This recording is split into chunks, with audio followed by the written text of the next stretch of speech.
Fire, blood on our hands. The Lord smiled down from his tower of chains, while the rest of us fought just to stay in the game. Sylvia fell under celestial blaze. Lilith stood furious, heart full of flame. I may burn like lightning, wild and untamed. Silent move quiet through the smoke and the fear. Ivory kept on praying like the end wasn't near. This is the Crucible, where legends are born, where hope turns to ashes and souls get torn. We laugh through the pain, yeah, and we bleed for the crowd. In the heart of the monster, we still stand proud. Glory and ruin, we carry the light to the dark and the whispers. We still fight.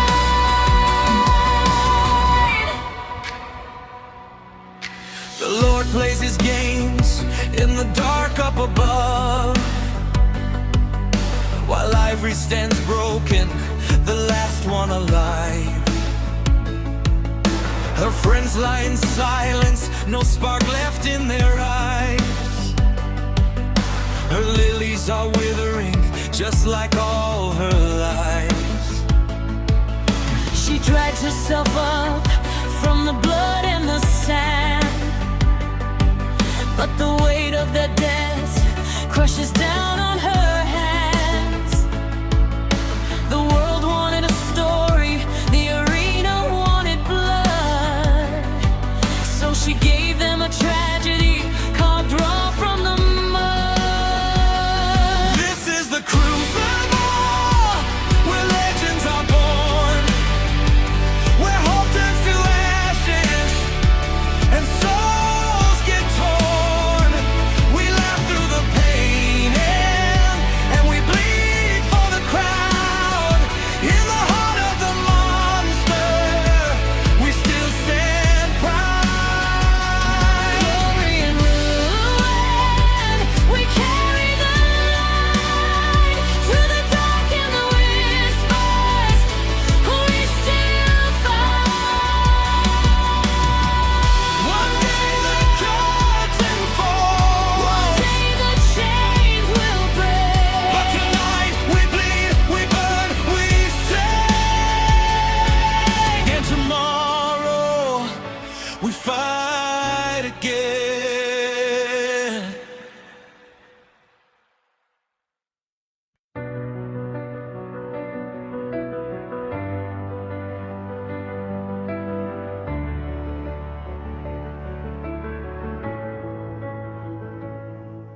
We step through the fire, blood on our hands. The Lord smiled down from his tower of chains, while the rest of us fought just to stay in the game. Sylvia fell under celestial blaze. Lilith stood furious, heart full of flame.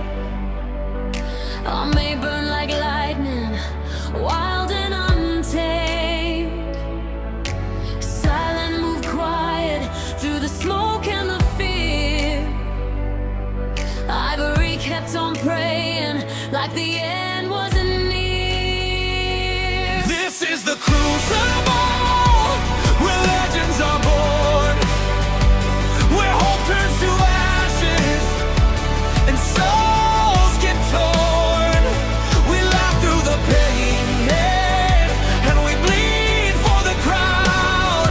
In the heart of the monster, we still stand proud. Glory and ruin, we carry the light to the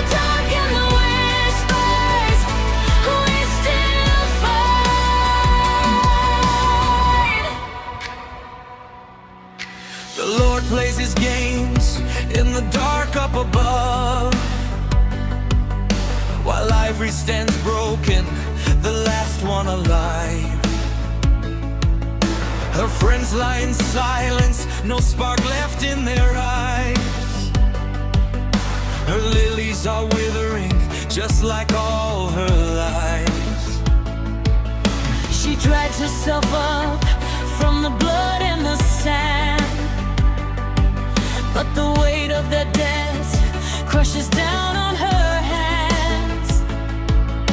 The world wanted a story, the arena wanted blood, so she gave them a tragedy carved raw from the mud. This is the crucible, where legends are born, where hope turns to ashes and souls get torn. We laugh through the pain and we bleed for the crowd.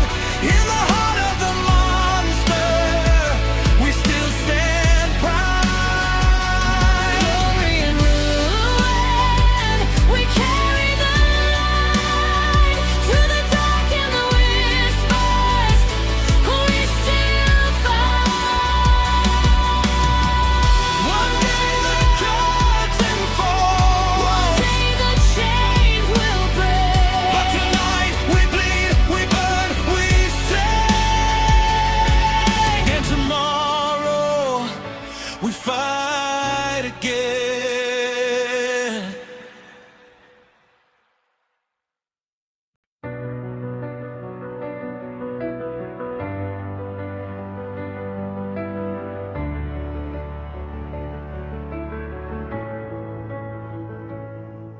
We step through the fire, blood on our hands. The Lord smiled down from his tower of chains, while the rest of us fought just to stay in the game. Sylvia fell under celestial blaze.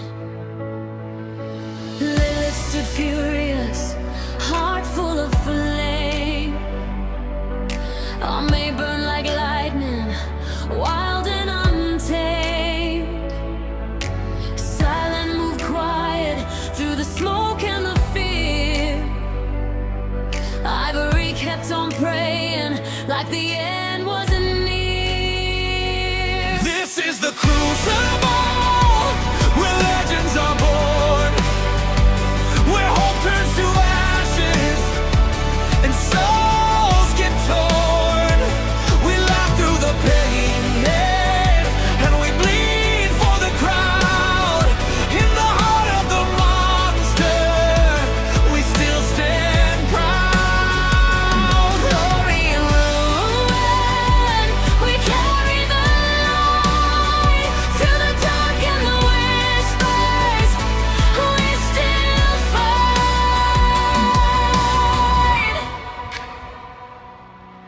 The Lord plays his games in the dark up above, while ivory stands broken, the last one alive. Her friends lie in silence, no spark left in their eyes.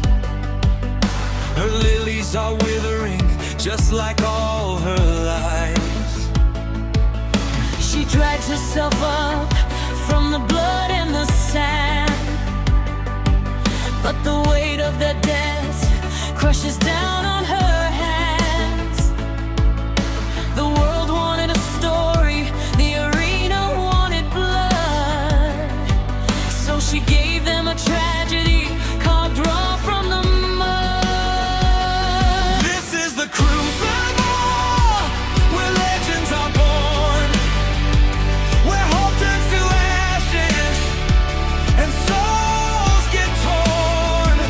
We laugh through the pain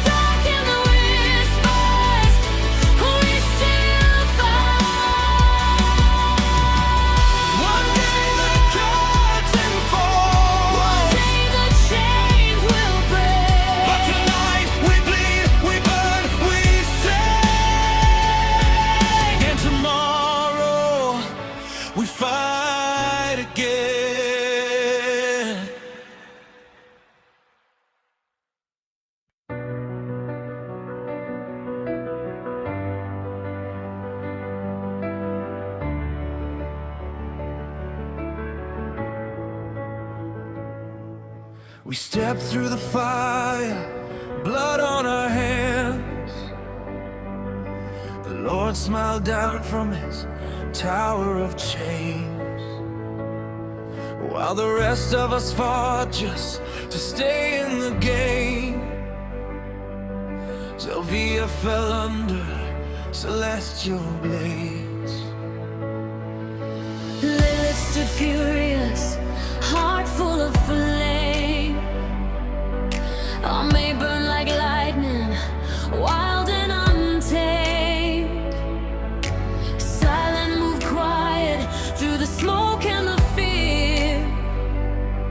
Ivory kept on praying like the end wasn't near. This is the crucible where legends are born, where hope turns to ashes and souls get torn.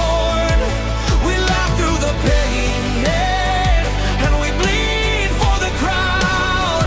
In the heart of the monster, we still stand proud.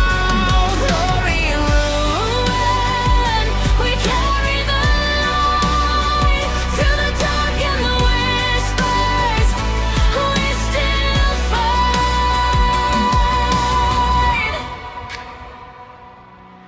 The Lord plays his games in the dark up above, while ivory stands broken, the last one alive. Her friends lie in silence, no spark left in their eyes. Her lilies are withering, just like all her lies. She drags herself up from the blood and the sand, but the weight of their death crushes down on her hands. The world wanted a story, the arena wanted blood, so she gave them a tragedy carved raw from the mud. This is the crucible where legends are born, where hope turns to ashes and souls get torn. We laugh through the pain, and we bleed for the crowd. In the heart of the monster, we still stand proud. Glory and ruin, we carry the light through the dark and the whispers. We still fight. One day the curtain falls, One day the chains will break, but tonight we bleed, we burn, we sing. And tomorrow we fight again.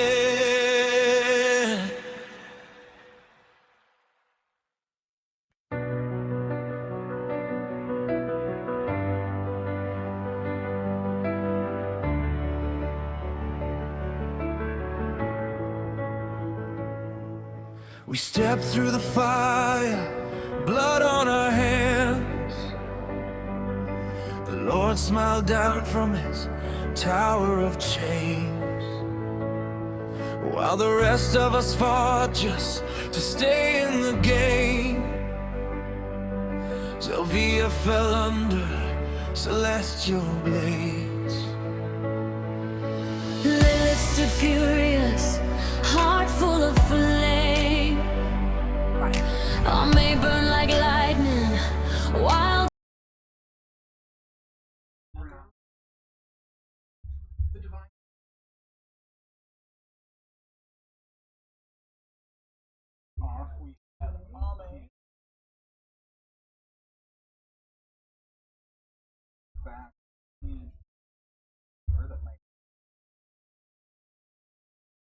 Exactly, is going on with Ame? Ivory performances here with there is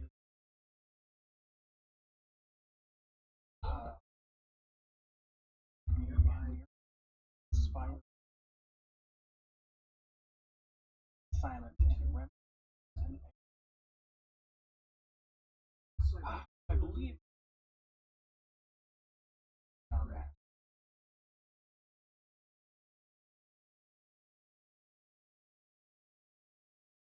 I know that. Hold on, sorry. I know that. Okay, I know that it was breakfast when I gave the idea. So yeah, we're gonna say mid morning. Yeah.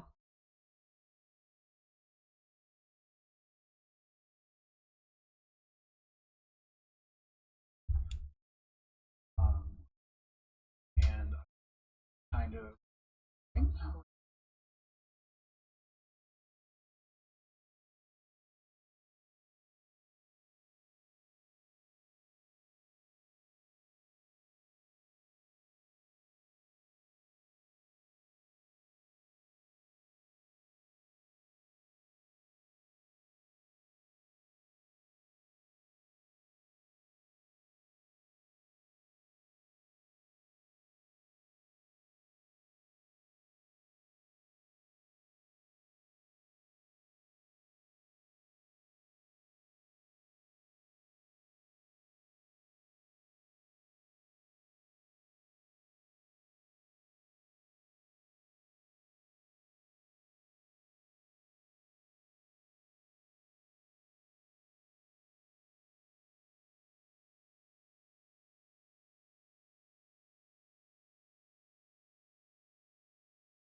it is under your spells tab.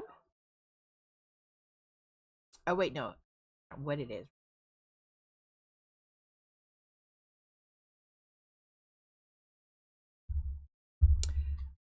To the Googles.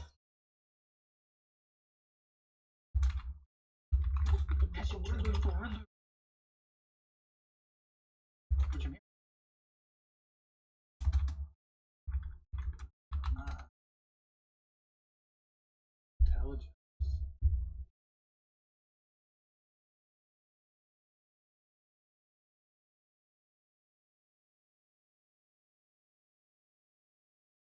Charisma. Ooh. Okay.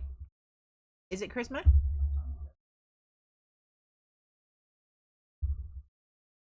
I was trying to find it. It wasn't giving it to me. It just gave. Okay. 10.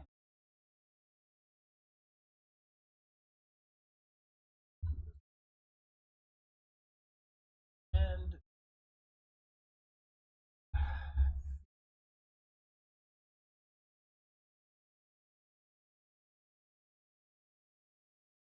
doesn't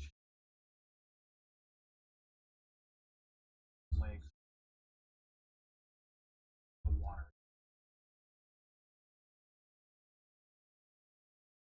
Rouse.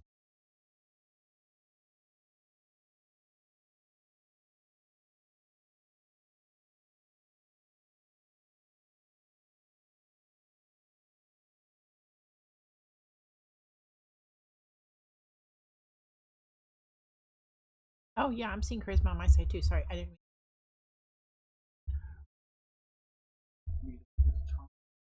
Dinner for the night. And back in. Little.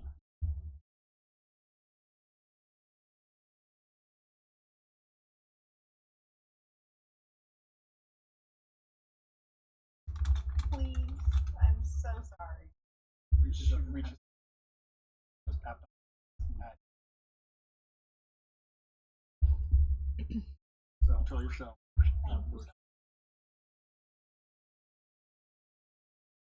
Rose. You are. All right.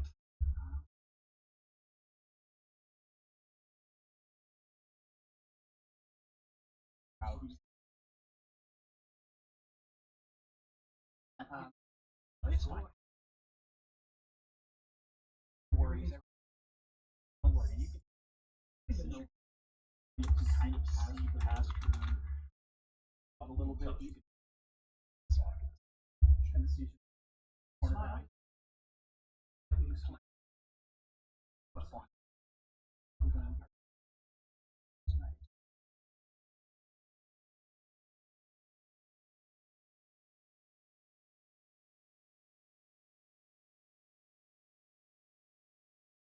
In order to do anything.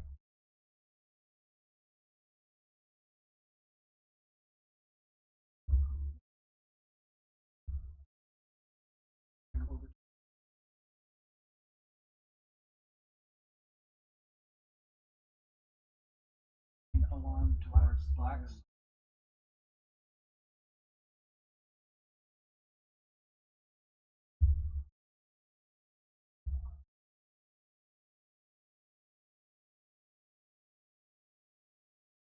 Walk. How distorted. So you're looking strap when you get up when you leave. Yeah.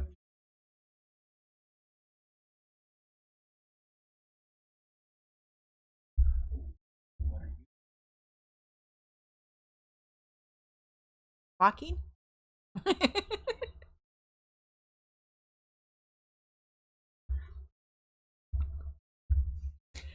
Walking and taking in the scenes. Yeah, you've made about half day's journey. It's starting to get into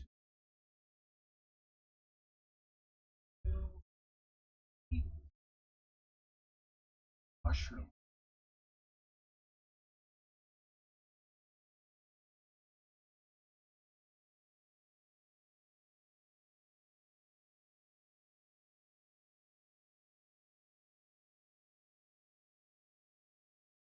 The mushroom have normal size. Some of the mushrooms they look similar. These huge.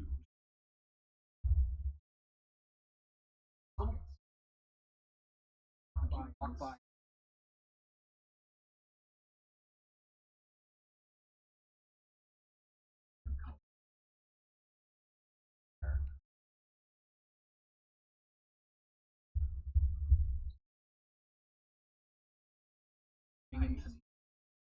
Are you set up?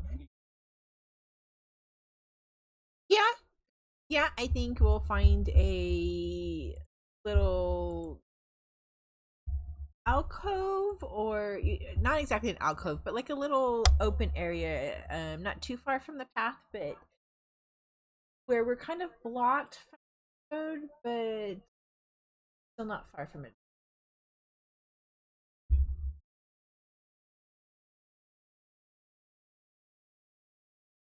I have you guys. Nice little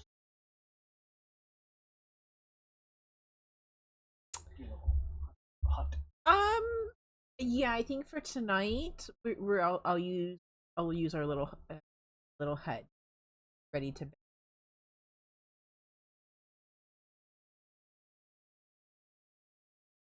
I mean, you've got it. Might as well use Right. it. Find a little path.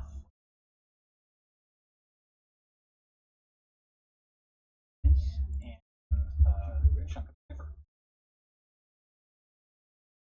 It's off.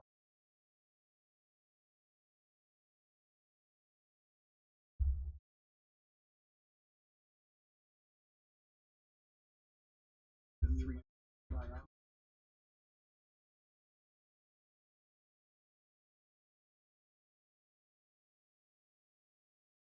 I'm gonna say I think for tonight I'm gonna just kind of not, small chit chat obviously, but nothing too deep. Kind of getting the feel of my canyons, whatnot.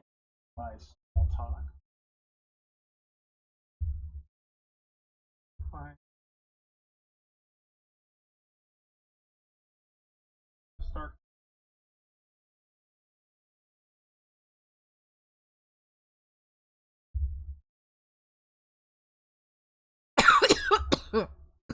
For me.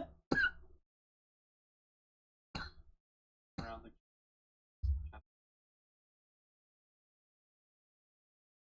Notice it's.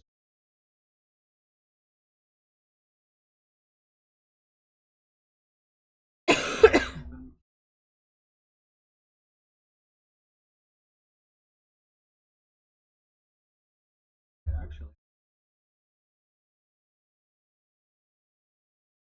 I'm loving it. I'm out in my but at the same time too, like you made mention of the flora and fauna looking a little off.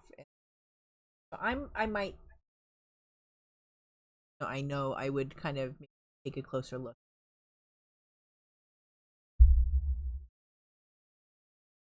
Well, you keep growing.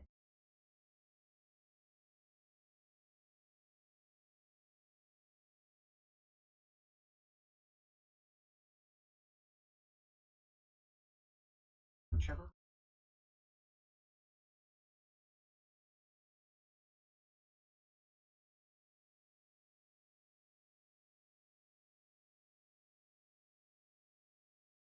Didn't want to eat them.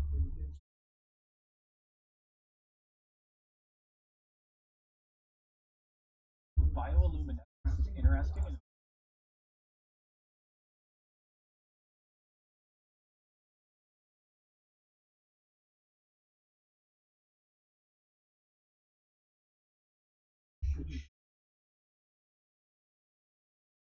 And should be growing here.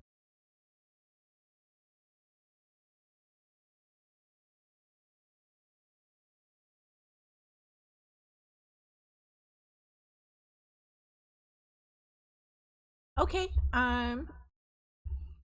Okay, I'm gonna probably take out write down the description, put a little sketch of it in book. First notebook I lay my hands on when I dig in my right. Because you know me, I've note books and so yeah. So Lilith. Well, I mean both, but like Lilith, her little bag has anyway. So yeah, so in my little journal thingy, I'm going yeah, a blank page and write down the description of it, draw me a little sketch of it, and every record of it. And learn more. And what about the trees? Is there one that was all weird? Is it just mushrooms? Sorry, I missed part of that. Include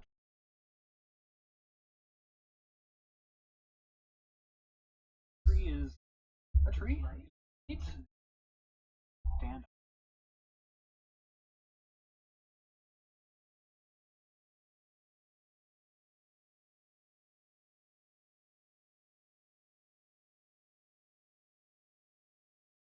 Okay, and again, another little sketch of what the tree looks like, and description written down of it, and on both of those, that we're in this realm and doesn't belong here. More research needed types.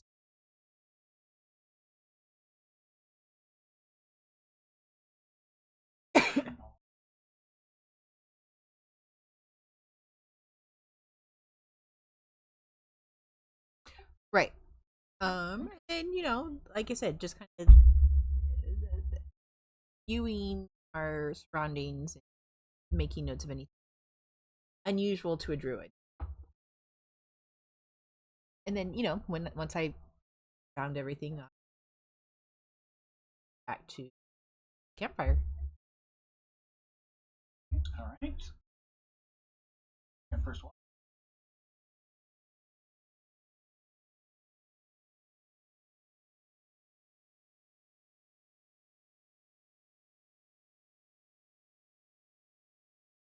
Um, a little weird. Okay, so then I guess if we're starting to set up that and everything already, then I've um everybody closer. Let me double check this spell real quick.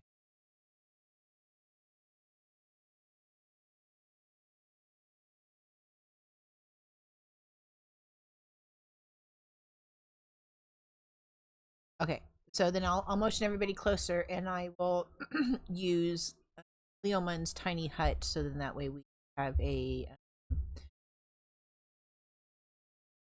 safe space from not only you know bandits and whatnot, but that might be coming through. So they can leave the area, but I have to stay in this tent space. So I've got a 10 by 10 space to move around in for the rest of the night. Because, oof.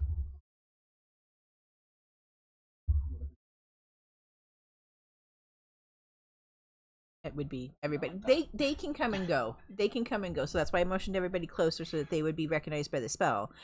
But Gotcha. I can't leave this 10 by 10 by 10 space. Well then, you got pings.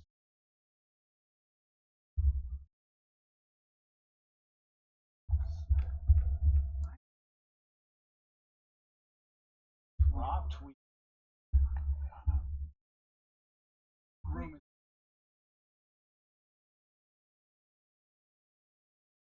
is very.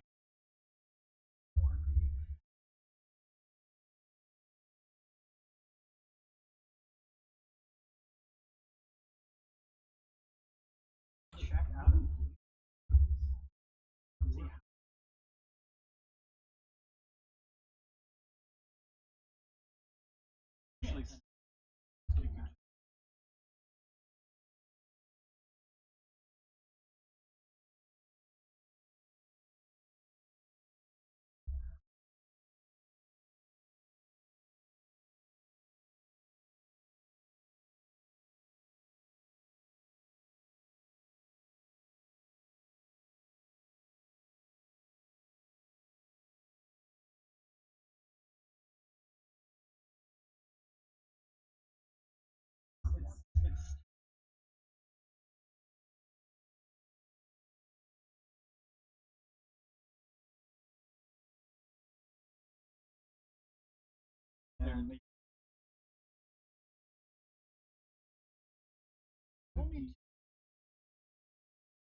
Yeah, I I don't know what's going on. I can't get my dice to show up on my end either. Yeah, why is it? How do I do it from my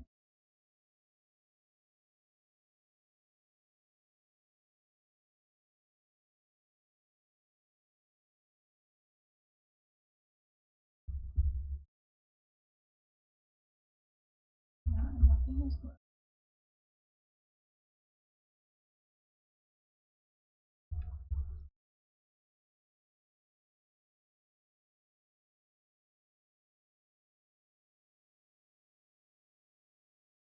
Do it this way.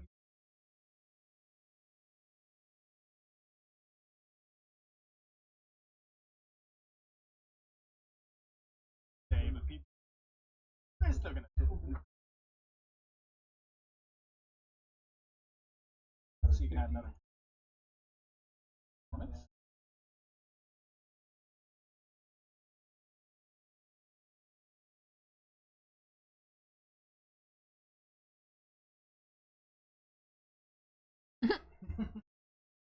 What have you done?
Okay.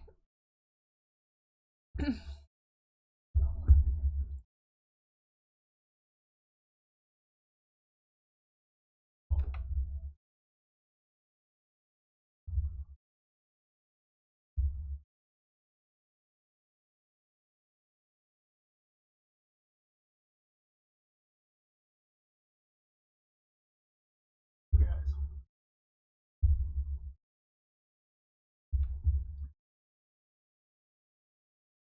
Off with free action.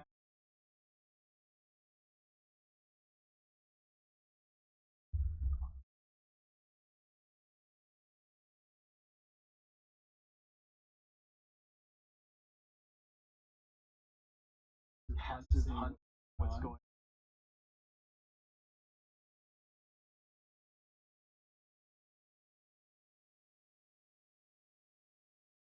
Okay. Go ahead.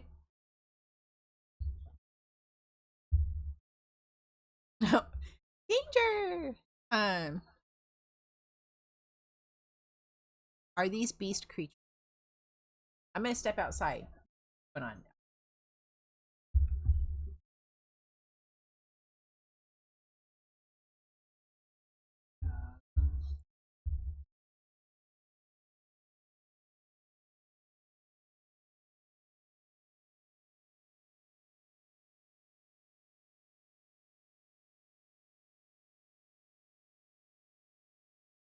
Flesh. You can see chunks. I'm sure flesh of what they were eating. So one depth.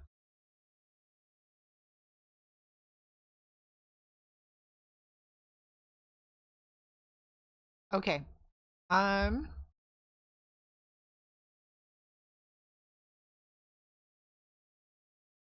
Give me.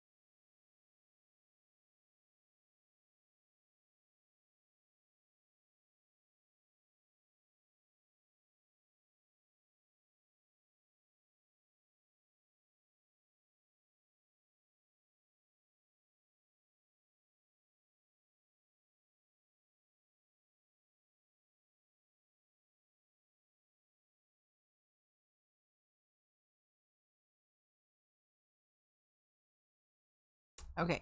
Um.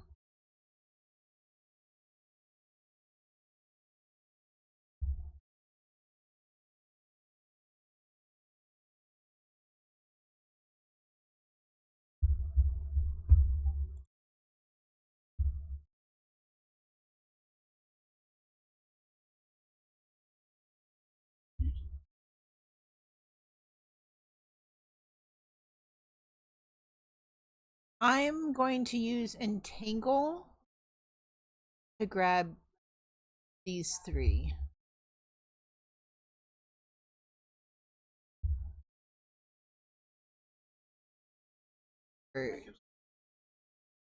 Yes.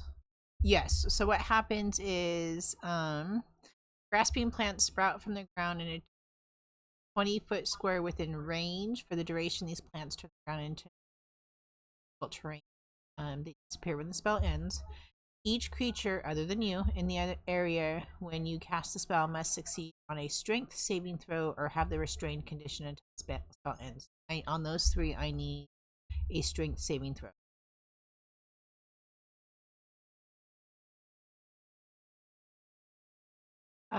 14 or greater.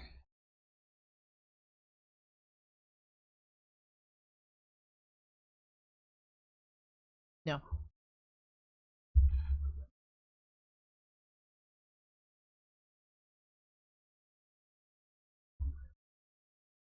And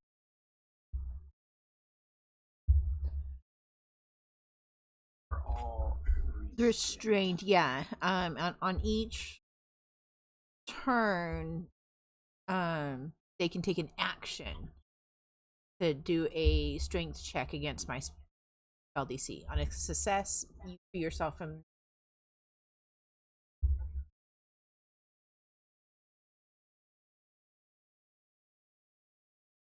And then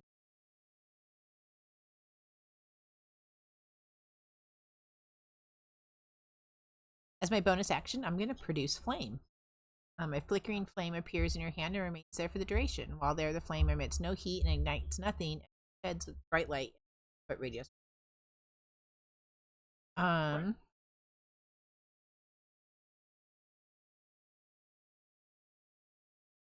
that's where I'm going to stop.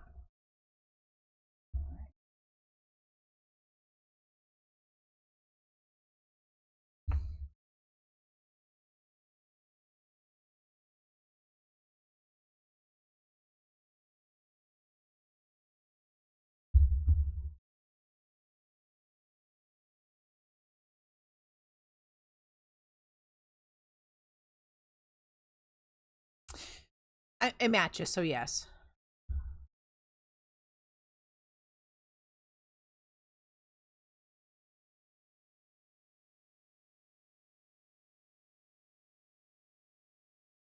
Okay.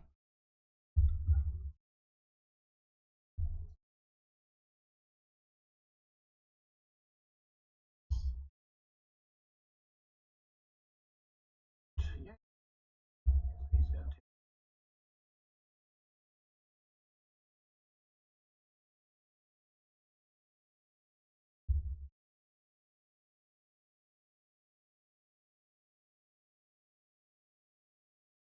A bite at him.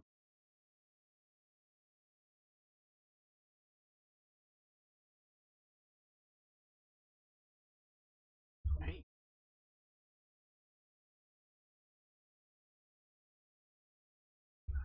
I mean,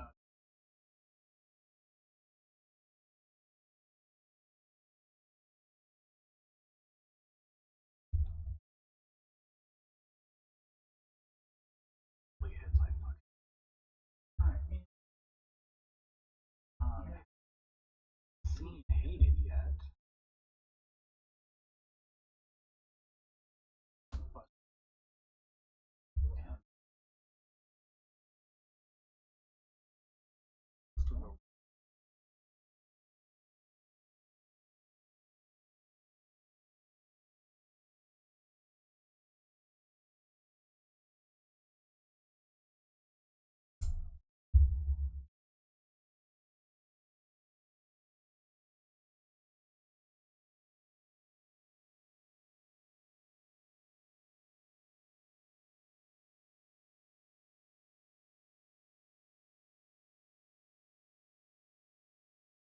Oh.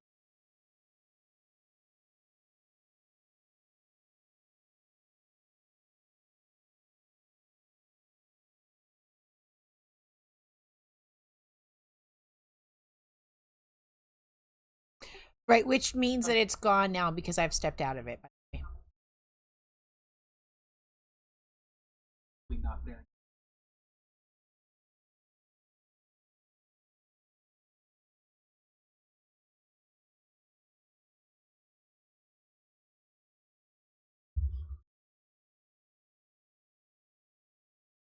That's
I am going to hit. I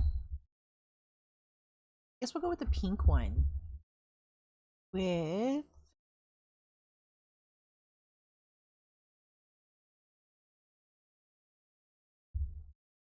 Okay, above table question. So, chill touch.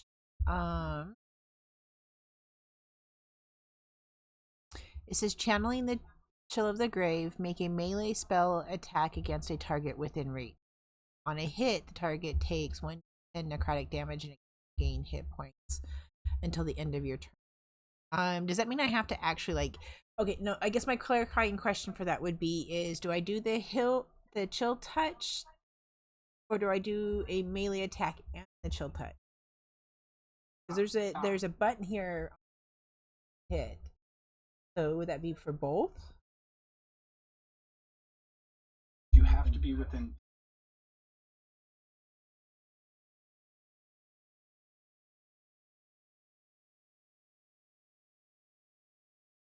Okay, right. Where I was going with that was: is do I need to roll twice to make both hit, or just the one? Okay, okay. Then I'm gonna take a swipe at the Hound A. Yeah, 13. The Fine. last minute.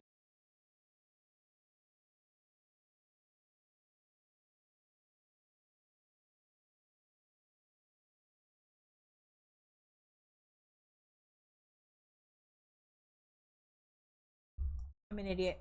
Okay, that's my turn. I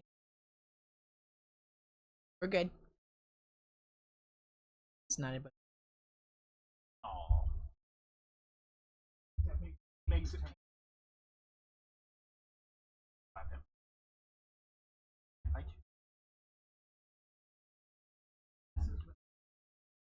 Yeah, I just kind of step out of the way. Around you.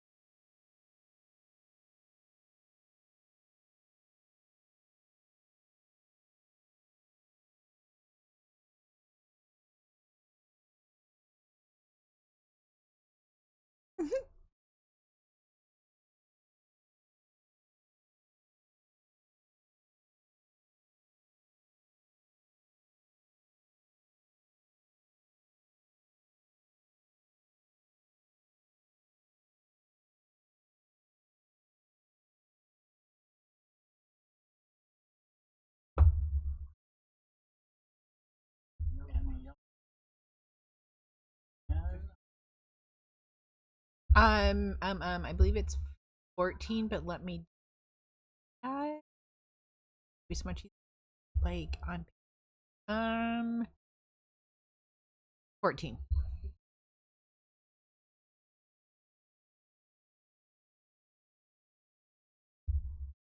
Can't quite.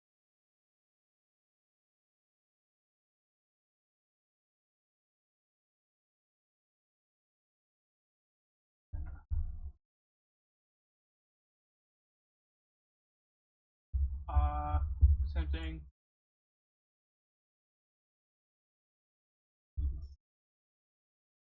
Yeah.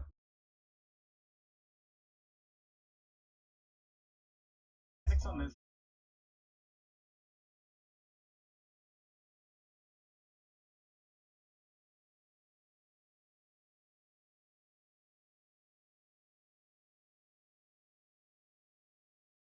Having add bolt roll fireball as connected with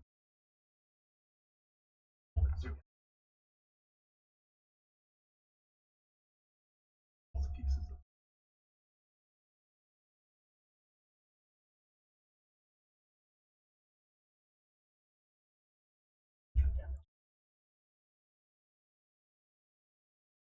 damage.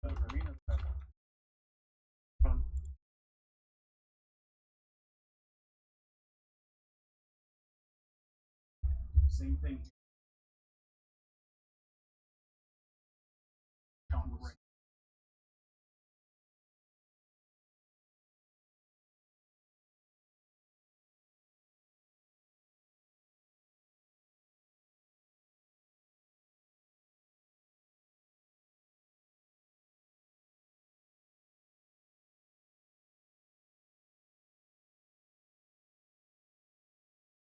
I'm gonna do.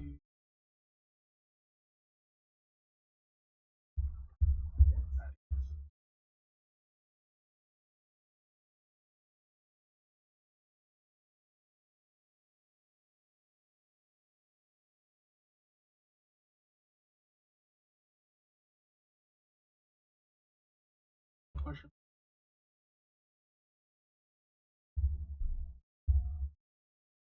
Just fly.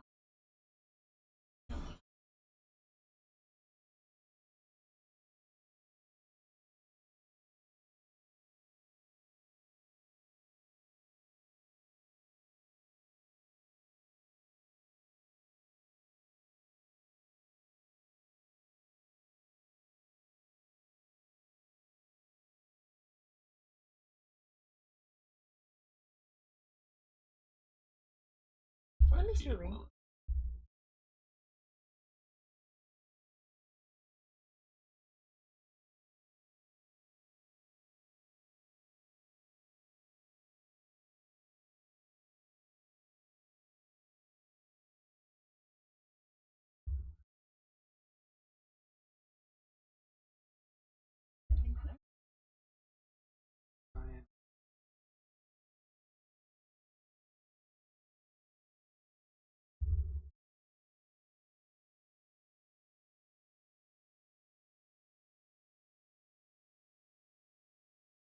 And as it comes.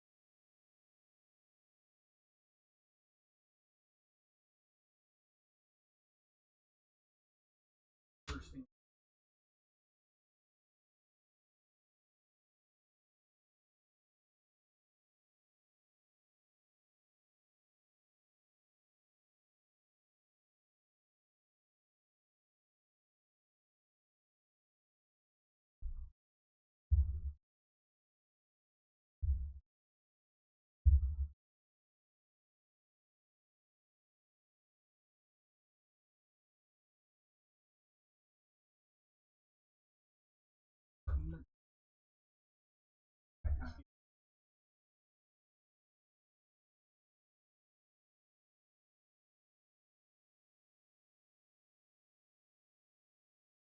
Flat battle. um. Okay, I think I'm gonna try something. This one. Uh.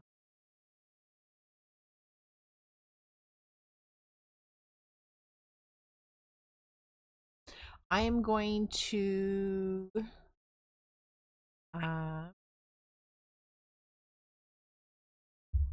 throw an ice knife at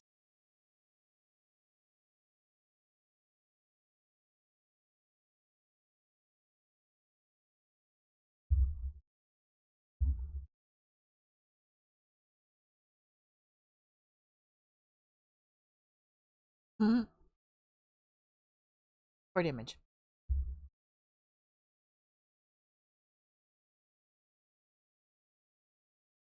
See this like blades. It could start to kind of flesh around it a little bit.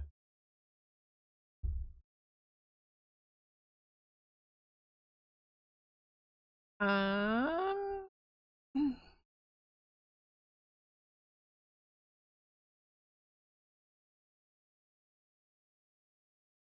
No, that'll be it.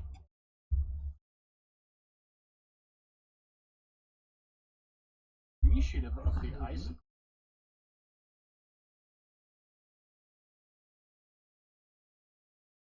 I'm tasty.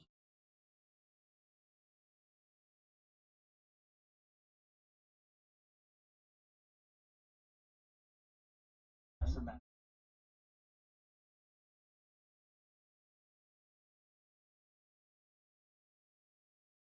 Ow!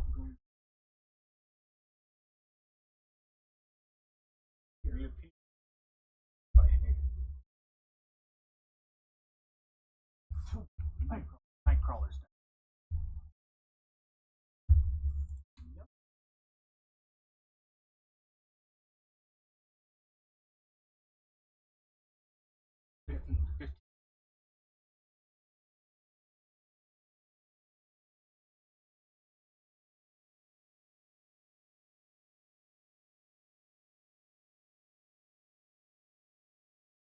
you can't take it, baby.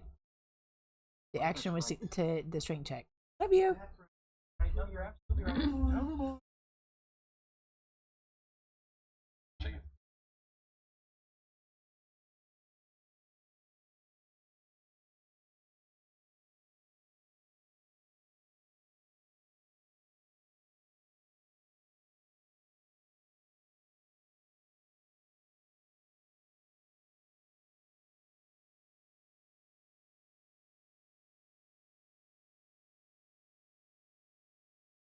One damage.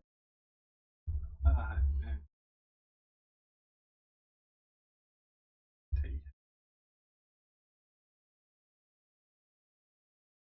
10 points.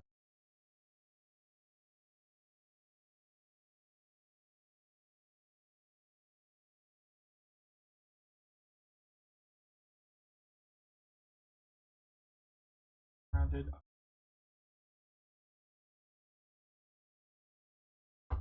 Orange. Orange.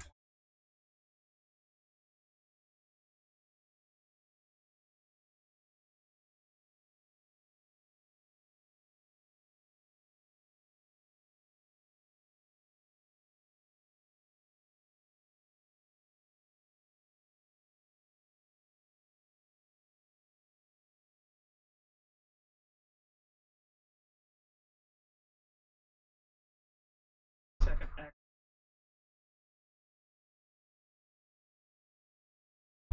Moxie.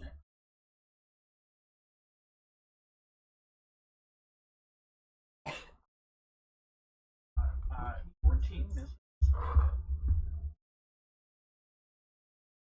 Going to cut. Hit or miss, you still fired it. Yep, yep, yep. Alright. And it might be. Alright, your turn. Yeah, fuck.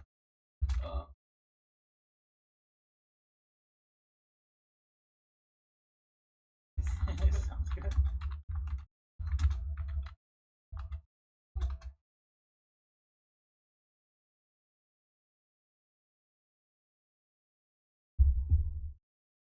Do it again.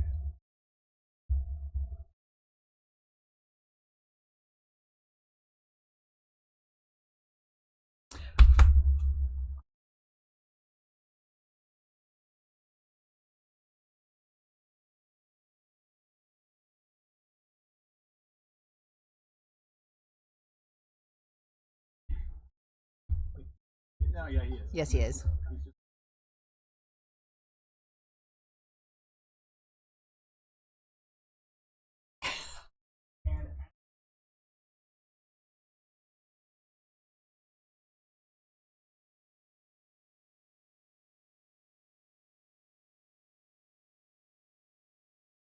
He's just and right on top. Thickness?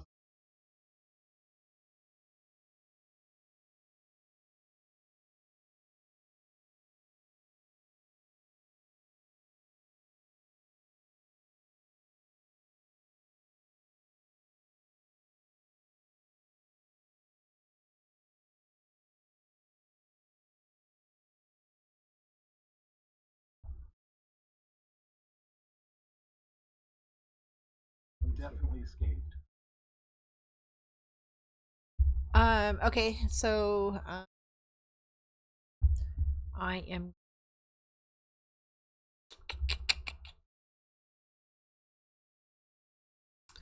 uh the yellow one seems unfazed and the orange one is me. Yeah. Okay. Wait. Taking some yellow one. Oh, they're done. I am going to throw my ball of fire that apparently have been just dancing around, slapping at your creatures at the yellow one for 18.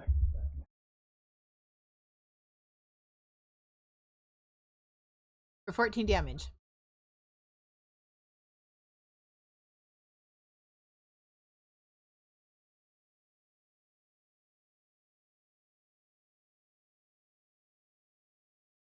And I'm gonna glance over towards Hated because I know he's taken a couple of hits. How does he look?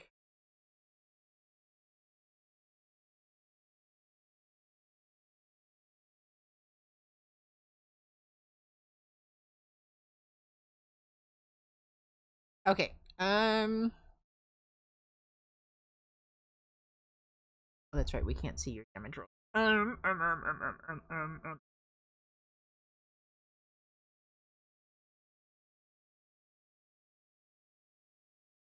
I am going to cast first level healing word on Hated. You get 9 points. And stay where I am because apparently I'm not going to move in. So yay! My turn's over.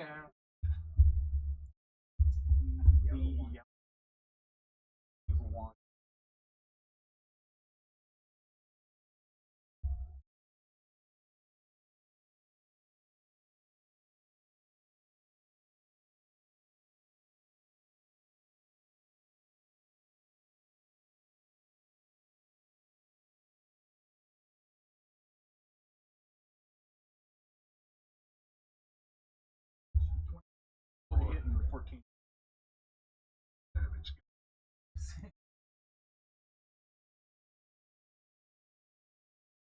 Alright, right.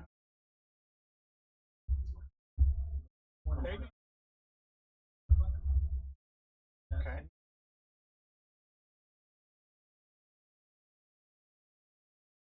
He's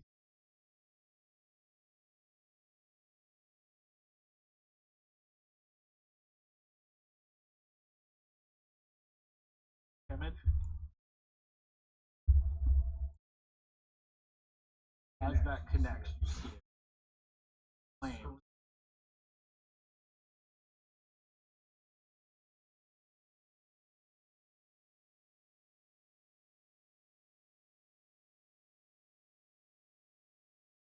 Connect.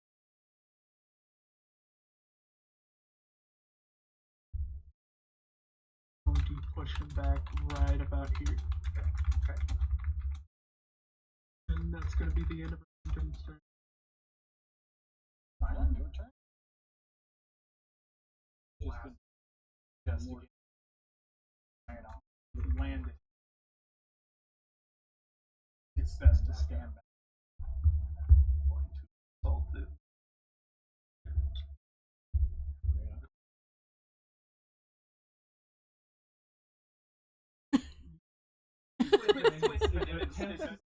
Stand back.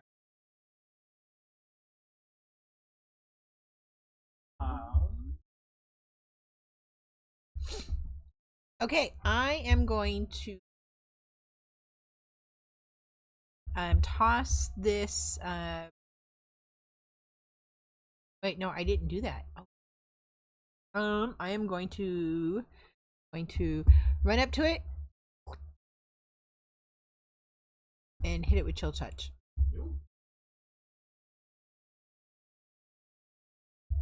For 10 damage. Let your hand watch eyes spread out all the way around.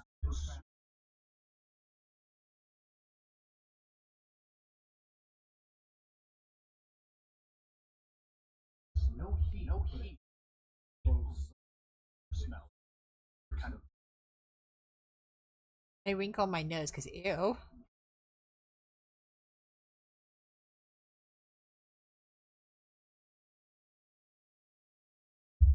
Good.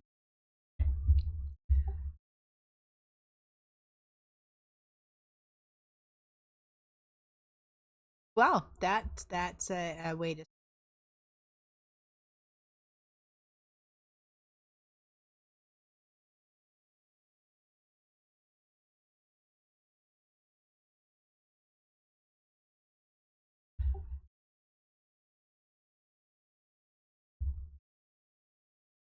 He's look at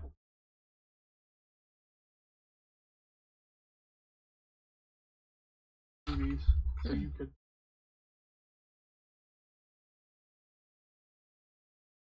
So above board, is there anything left of these creatures?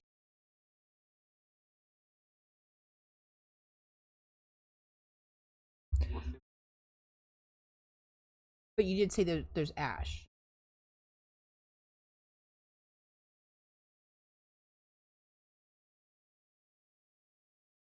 My magic. Okay. Were there any effects to the ground? They went poof. Not even so. Okay. Remington, then I don't think that there's really anything here we can collect, but I appreciate the offer. There. I took those guys.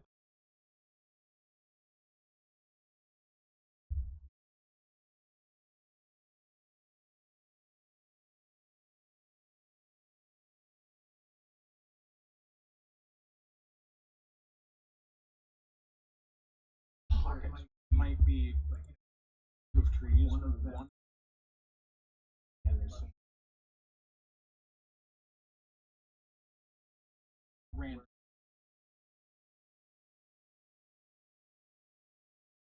Not far from camp. Kind of investigate. Ready could take more samples from that. Kind of crazy.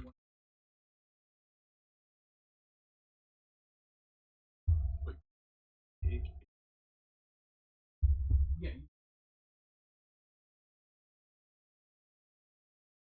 Combat.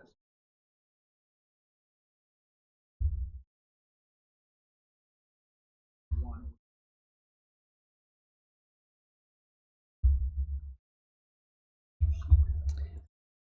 Damn. Let me see here.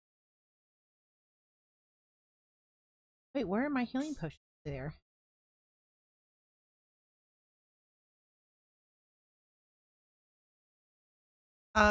For a basic 2d4 plus 2. So I don't know which one you have.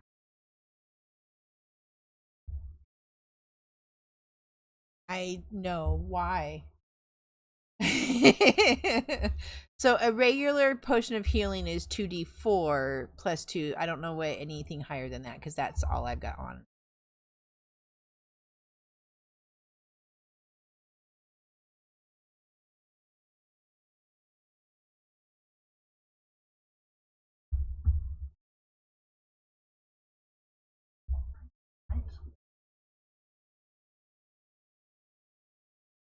On back. So you don't see.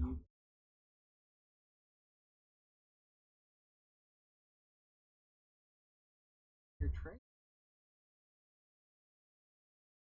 And again, Remington, in regards to your question, no, I appreciate it though, and kind of keep my eye on those ones though, and I kind of point to the where the weird looking fey mushrooms and slash trees are, but nature, so it stays where it's at. Anytime if you need anything.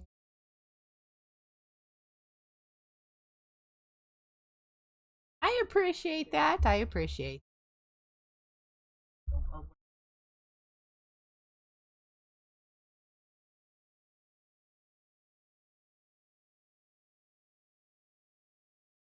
Whee!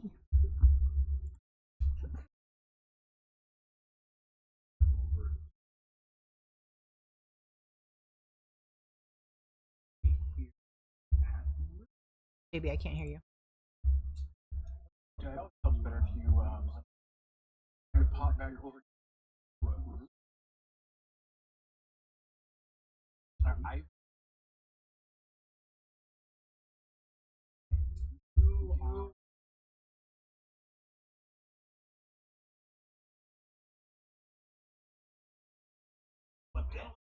So.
What?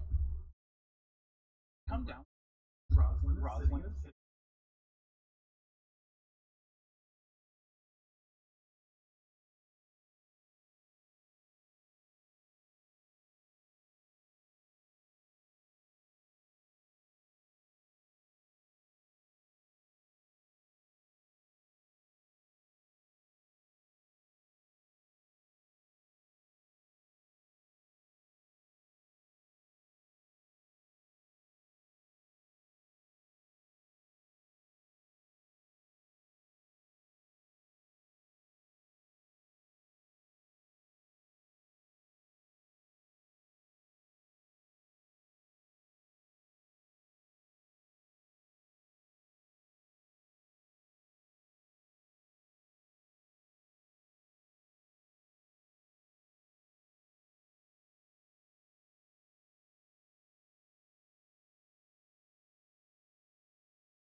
You see him roll his glass in his hands. The steam from the coffee kind of.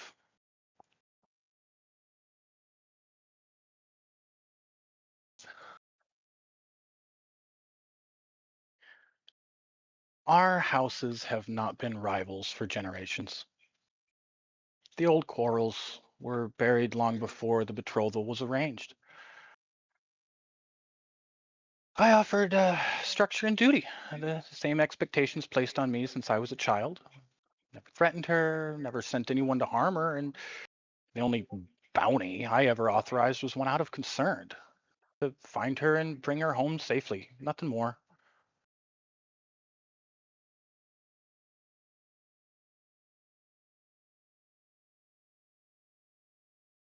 Um, Forgive me. I first met her when the arrangement was already decided. She was bright, restless, always performing, even in quiet rooms. Like you said, she's got a flair. There was a hunger in her for attention and for something larger than the life waiting for it.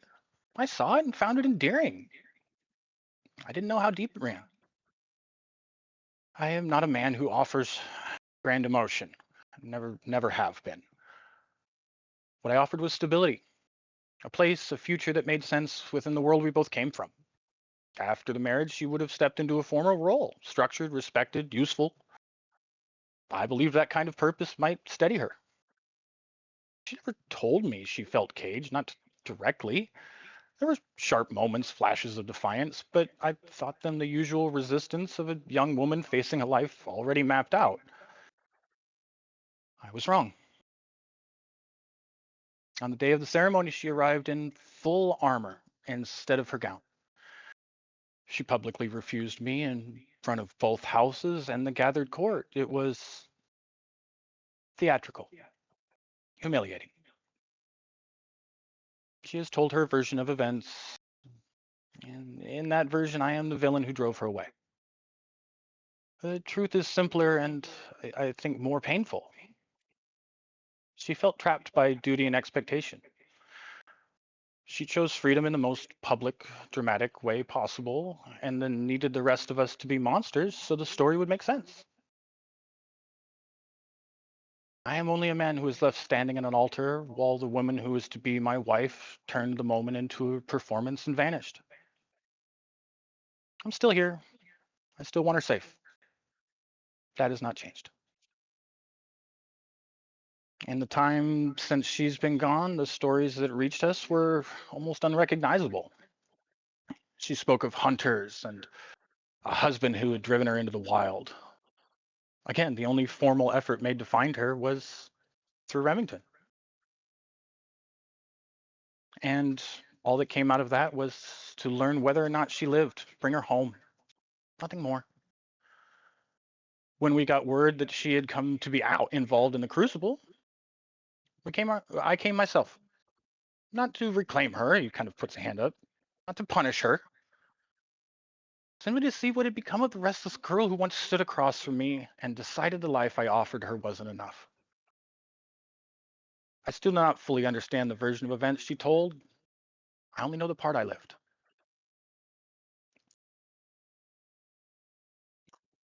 Now, how far from the room have you two gone? Was this duck around the corner? Was this run back up to your room? Oh, Ivory's gone. She honestly, out of rubies, she good. Where did we go? I followed you. All right, then. So neither one of you really hear any of that. But Rosalind does. Says, well, Lord Blackwood, this poses an interesting dilemma.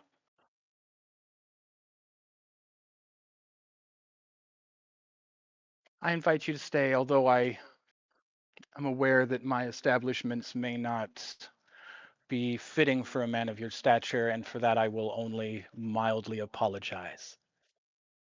He puts a hand up. You can see almost a coy smile come across his face. He goes, I appreciate that, but I will acquire my own lodgings. Travel into the Crucible is easy enough now that we know where it is.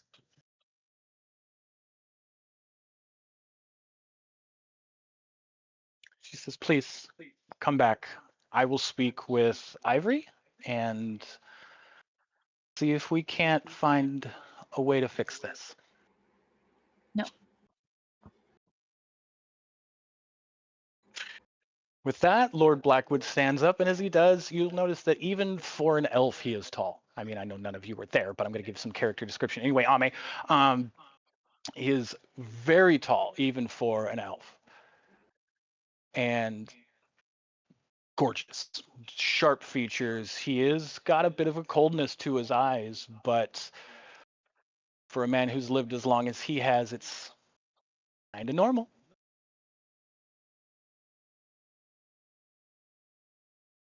And with that, he will bid Rosalind adieu and hope to see her again soon in more pleasant circumstances. Ivory, where have you dragged Ame off to? out of Ruby's. You Anywhere are but here. out in the streets with Ame in tow.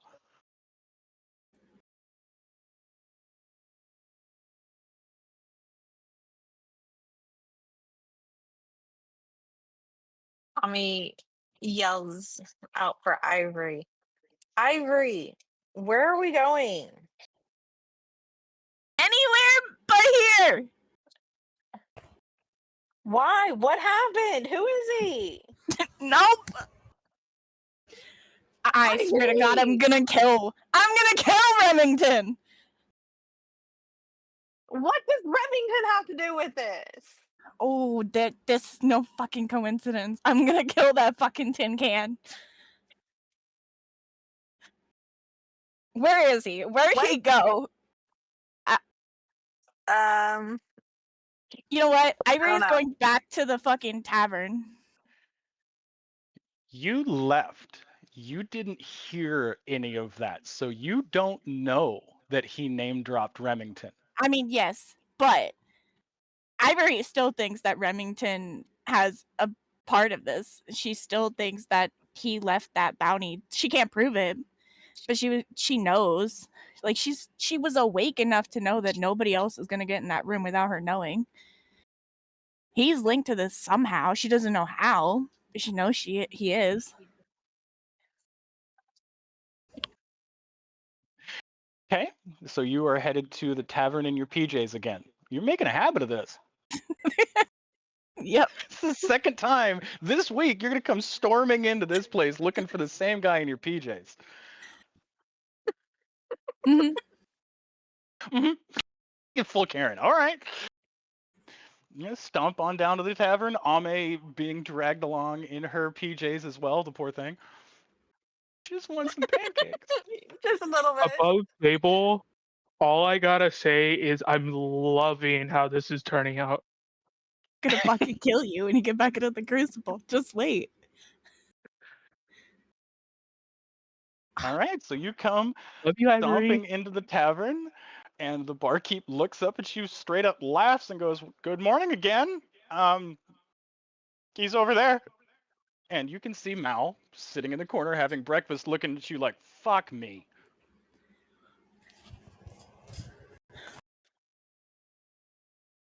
Ivory gets up real close. She slams her fucking fist on the table. She's like, I don't know what games you two are fucking playing, but tell me the fucking truth right now. Where's Remington?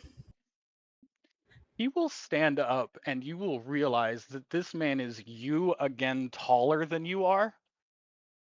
And he will look down and he goes, "I don't know where my man is, but when I find him, his ass is mine. He failed to turn your fucking ass in, cost me my reputation." Shoves his way past you and stomps out the door. So he is a fucking bounty hunter.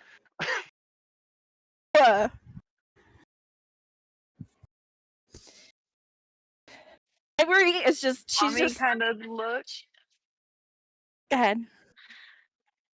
Tommy kind of looks where Mao just walked off. Looked at Ivory. Who was that?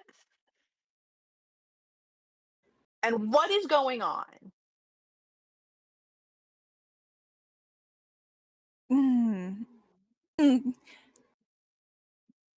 That man on Ruby's? No. No.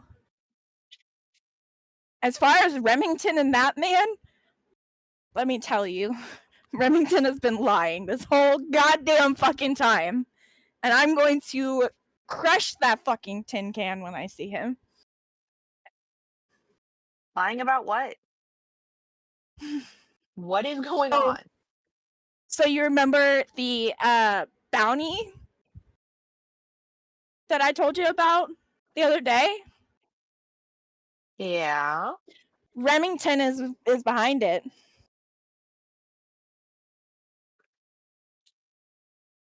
He's behind setting a bounty on you? Not setting it. He is the one that took my bounty and picked it up from that man in Ruby's. Oh. um. Ami, be Okay. careful what that man says. Is the thing about nobility is that it's all a fucking facade. It's fake. It's poison dripped with lace. It's he may seem like a good man on the surface, but I assure you he is poison. No. I'm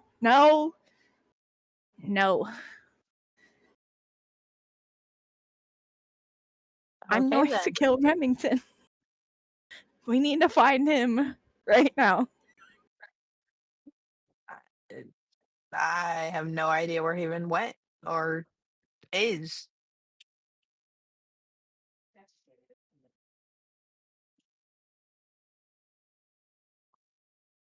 The last time I saw him was at your concert before last.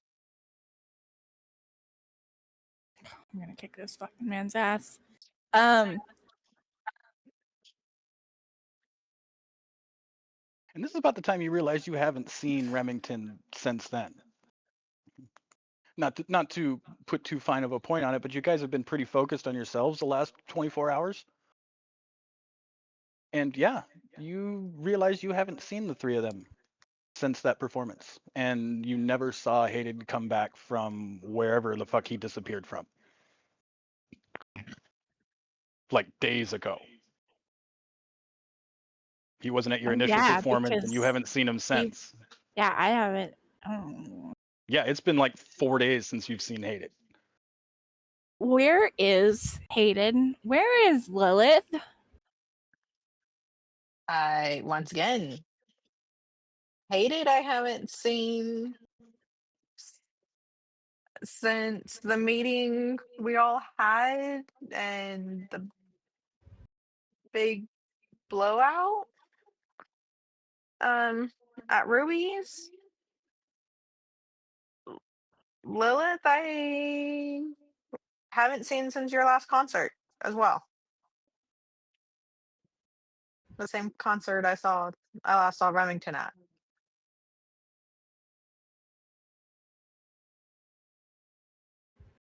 Where could they have gone? So I I don't know.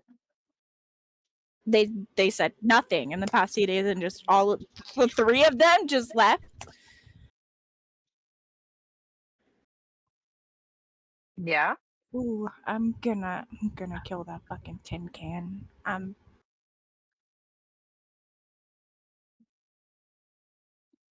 You know what? Let's go to Scuds. Scuds? Scuds. Why Scuds? I mean, she put Remington together. She's bound to know where he's at. Some kind of fucking tracker in his ass. Something. Would she? Would she really? It wouldn't hurt to ask. I'm assuming if we find Remington, we find the rest of them. Although I don't care so much about finding Lilith at the moment or Hated. I mean, I hope they're okay, but I'm gonna crush Remington. Well, can we go back and get a little more decent and out of No. our pajamas? No. All right, so at this Okay, point, I let's go, need guess.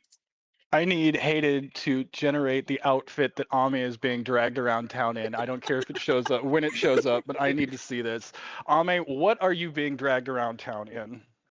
Because we already have established Ivory's red lipstick PJs with bunny slippers. So you, poor thing, are being dragged into Scuds wearing what? I am wearing also a pajamas set with a button-down top, but I'm wearing shorts instead of pants, and I'm being dragged around in bear slippers. And as this clown Wait, car wait, of wait, a wait, pair, wait, wait, wait, wait. Hold that yeah, thought. What's on your pajamas? You just said shorts and a button-up top. Is it a solid color? Or is there a design on it? Come on, you got to give us more than It that. is it is a green set with little teddy bears on it. match the teddy bear slippers. Okay, I can get behind this. I'm gonna snooze that ad for just a minute because this is gonna be funny. All right, so as this clown car of a pair of pre-coffee rage comes busting in the door at Scudge, she is just going to outright laugh and just kind of hop down off her little stool and walk around and look at you. She's shorter than you, but like chest level shorter. So she's standing there just kind of looking this up and down, walking around you, laughing, going, all right, there's more than one way to start the morning. I'm guessing there's something you want? I haven't fixed that armor yet. uh, What? uh, never mind that. Please tell me that you could track that fucking tin can down. No. Like looks at you kind of this weird look like that's no. You there's no tracker on him. You can't tell me where your fucking machine is. No, if they could be tracked, then the enemies could track them. Why would we build something that could be tracked? Okay, that's a fair point. I need to find Remington right the fuck now. Cause I'm about to rip your machine in half. Oh, I want to watch that. So you mean to tell me you lost an 8-foot tall, 5-foot broad mechanical man somewhere here in town? I don't May I think he's suggest in coffee? town. Coffee is not going to be able to contain my rage right now. It might only make it worse.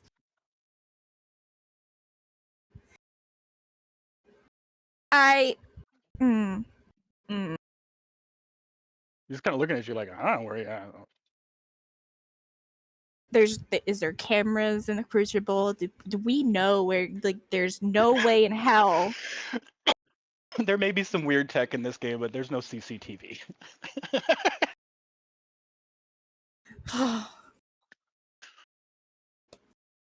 So what? Ivory looked at me. So what? We're just supposed to wait for these three to show up?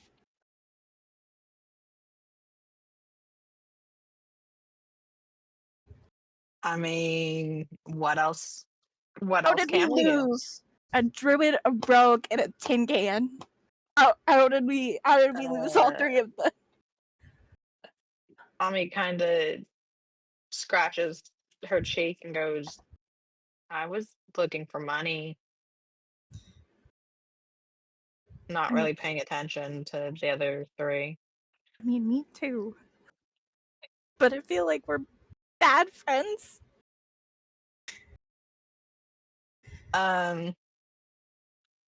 I mean,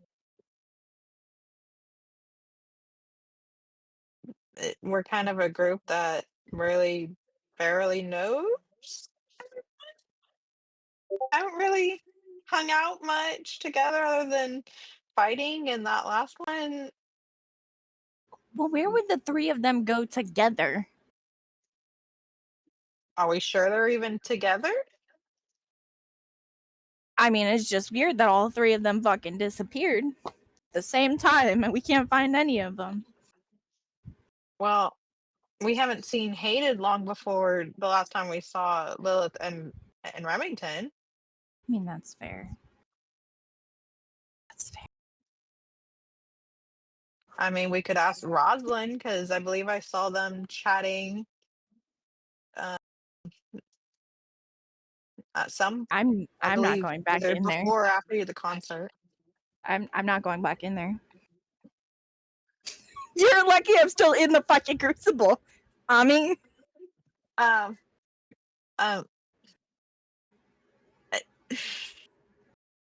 well, I gotta go back there. All my stuff is there. I mean, we don't. Generally points at her outfit. We do. We don't. We can leave now, and I mean, we've got what? How much gold? All my money's there too. Everything is at Ruby's. Bitch, I was coming I'm down for literally in complimentary my breakfast. I didn't bring my pajamas, ID. Iris. I'm not going back there.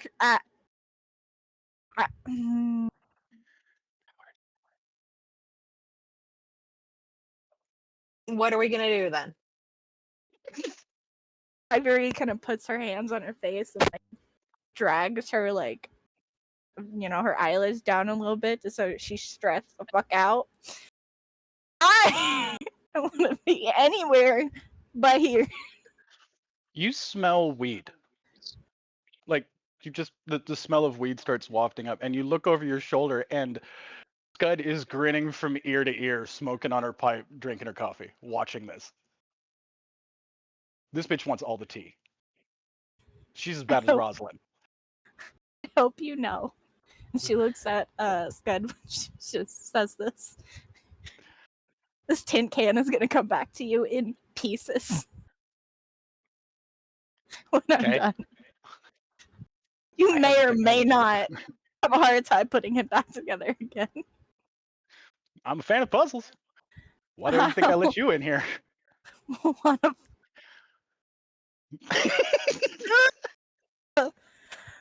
Remington, you son of a bitch!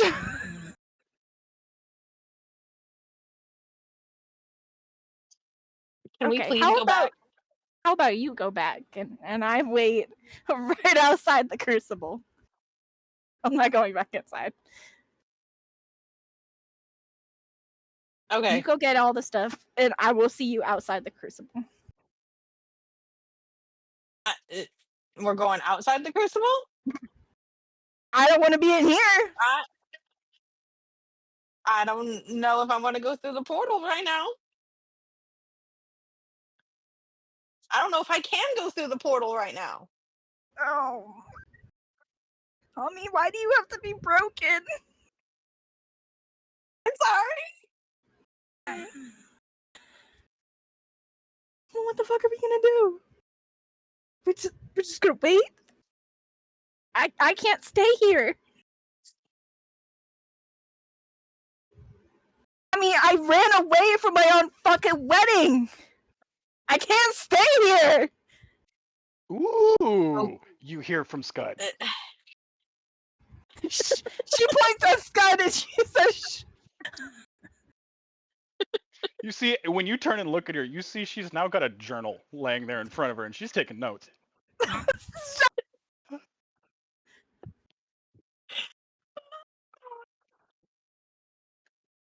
Ivory, this is embarrassing. We need to go elsewhere? "We need to find Remington."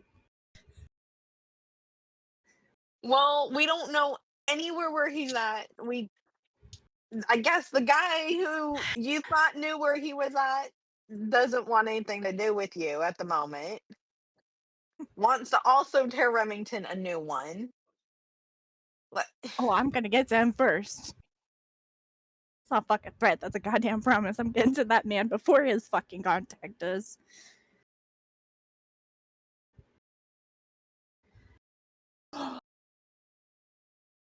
Fine.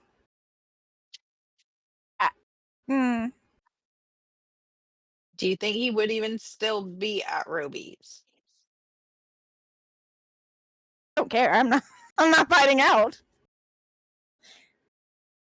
I will wait by the gate in case I have to run.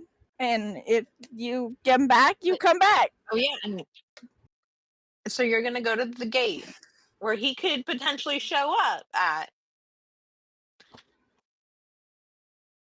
and run through the portal where he can follow you. That makes sense. Why do you have to be fucking right? Come on.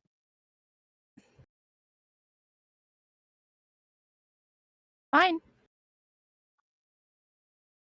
Lead the way. But I'm telling you. I We have a have. way around. Go ahead. We can get around Ruby's without you being seen.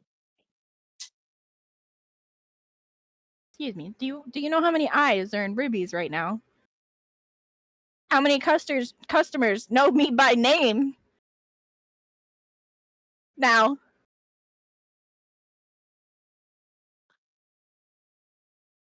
I'm not gonna not be seen on me. But fine, let's go. We need our stuff, Yeah, we do. and we need to talk to Rosalind. Yep. So let's go back.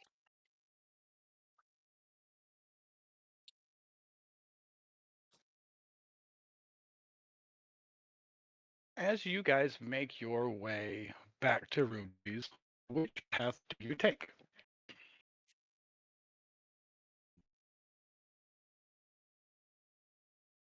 Uh, the You're leading the way, so you go.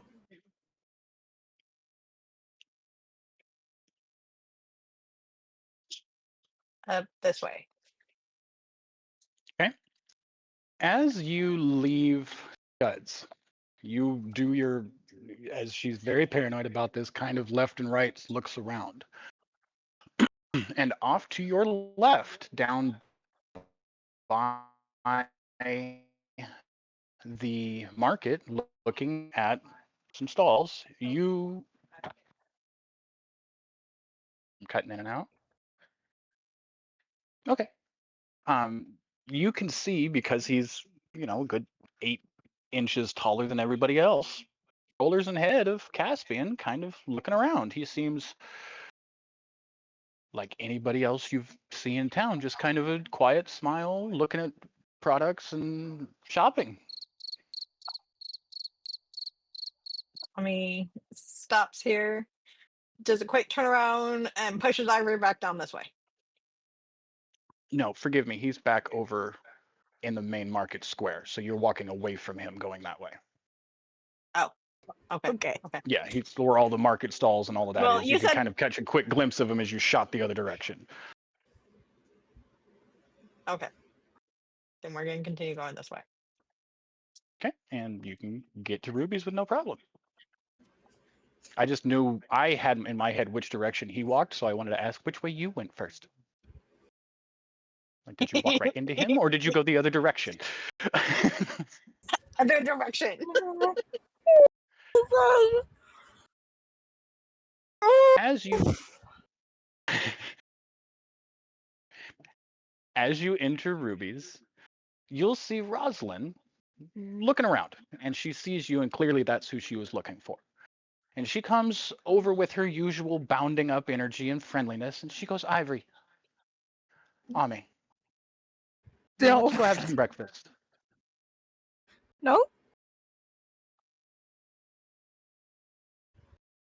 Kind of starts walking towards breakfast, kind of looking over his shoulder, back towards the dining hall. He's left.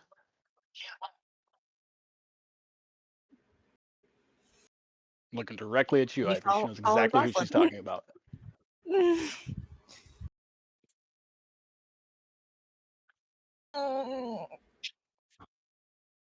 She's gonna follow on me. What was that about salami? On me.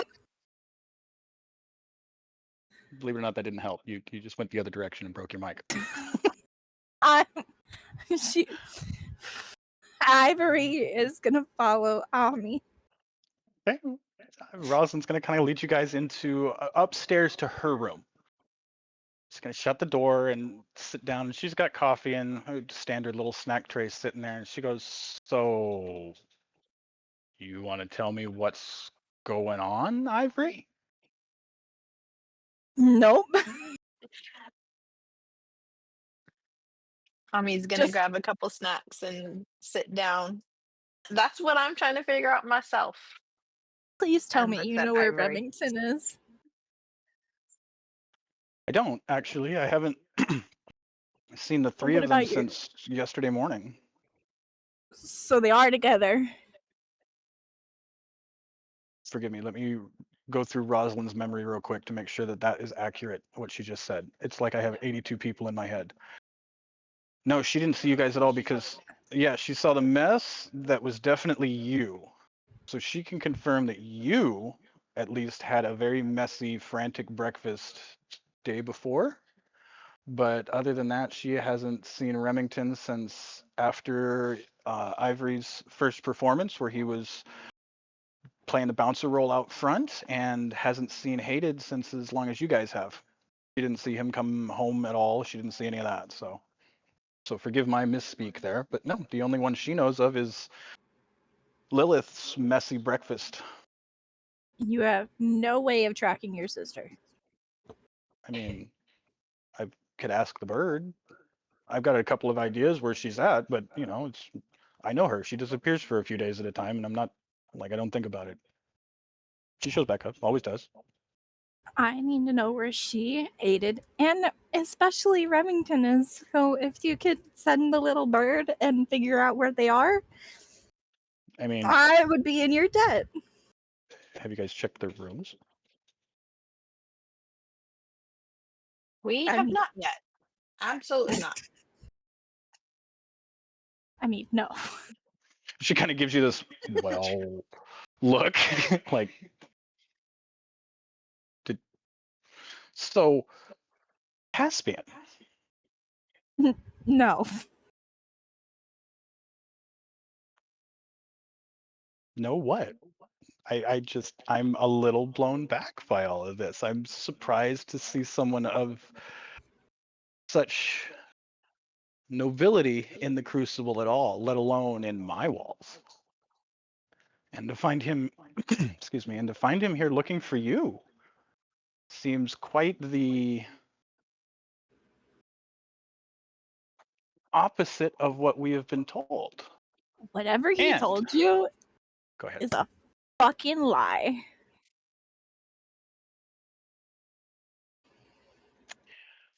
We are going to take our 10-minute break here because it's the top of 4 o'clock. We'll be right back after a word from our sponsors.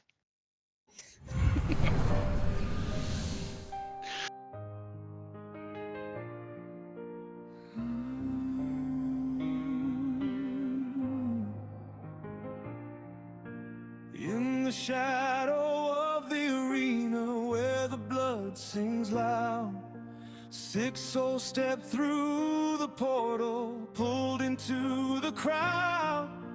Remington stands like iron thunder, axe and shotgun near. Silent moves like whispered secrets, drowning out the fear. Aim burns with stolen lightning, water in her veins. Lilith guards her broken family, walking through the flames. Rose dances on the razor's edge, lipstick like a blade. Sylvia laughs with death's own kiss in the games the Lord has made. Oh, the crucible is calling, turning hope to rust. Heroes forged in blood and glory, ashes turn to dust. The Lord smiles from his tower, golden eyes gone black, whispers lies and pretty promises, never coming back. We fight, we fall, we rise again beneath the arena light. But something ancient watches us, devouring the night.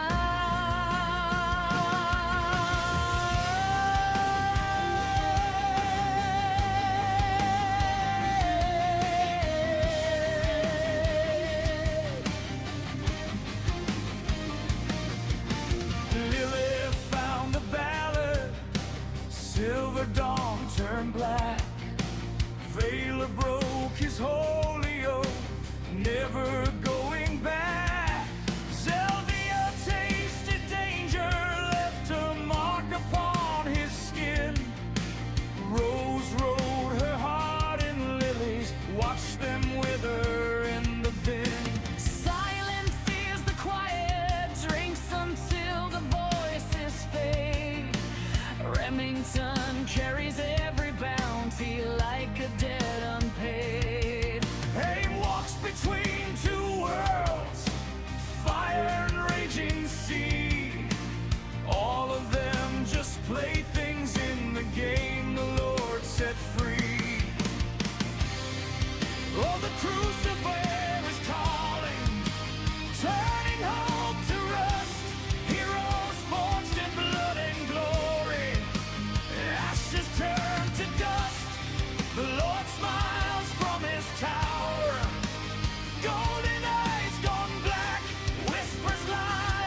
So as we left off, Rosalind is sitting here, not interrogating. Again, she has made sure this is a softer, kinder, what is going on? Like trying to figure out what both sides of this coin look like. So, Ivory, what exactly happened at the wedding? Not a dramatic version, the real one. Caspian is not the man that everybody thinks he fucking is. There's a reason why we're rivals.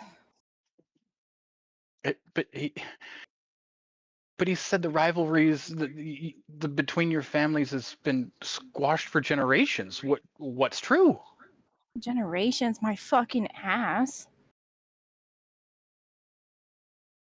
The only reason why it's squashed is because I agreed to fucking marry him so my family wasn't in debt. She nods a little bit. She goes, "Yeah, arranged marriages. That's kind of how those work." Right.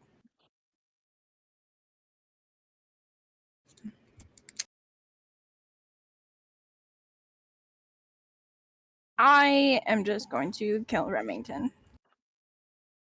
That's what I do. And her eyebrows come up. She goes, "I'm sorry?"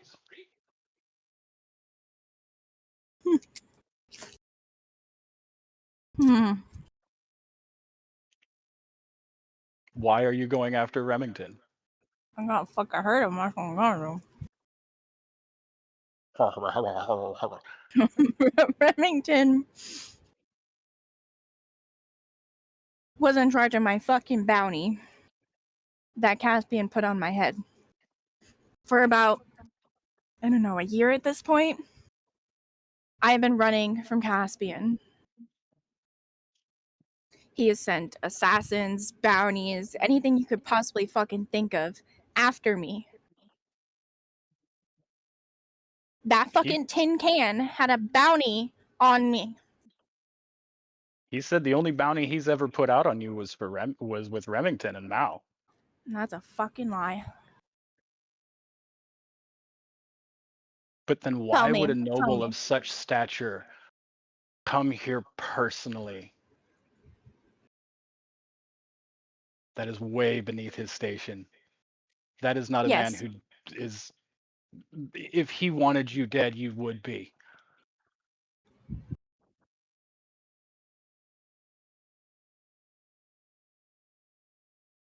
After a year of assassins and bounty hunters that you have sent after someone, clearly failing at their job in one way or another,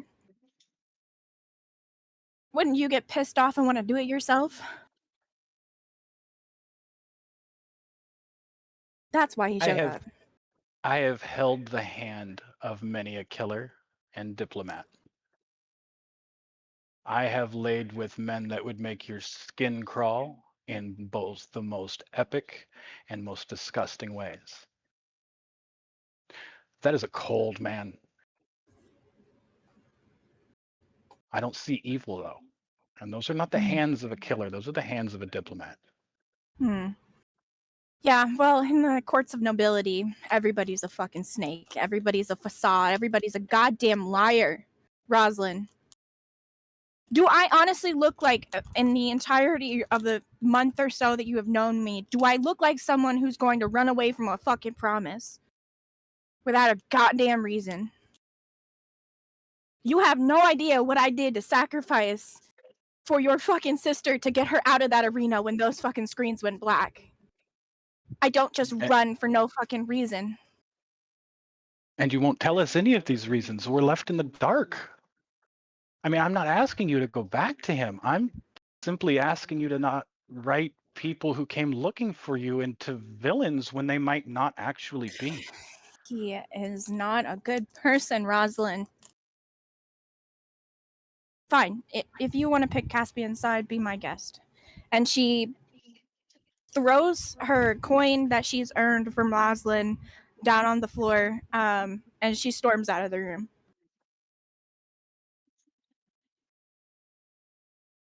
Rosalind looks down at the coin and over to Ame and with this what the fuck kind of look on her face and says, I don't know. I've got two seemingly honest people telling me two wildly conflicting stories. And I don't have proof of anything from either one. I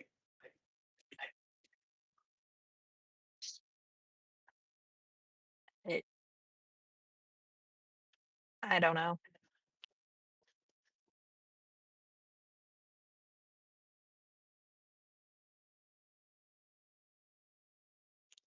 But I'm gonna go check on Ivory.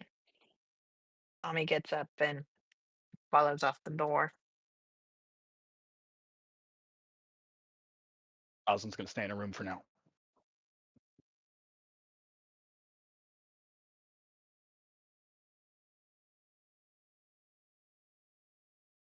Ivory, where have you gone? You said you left. Did you go back to your room?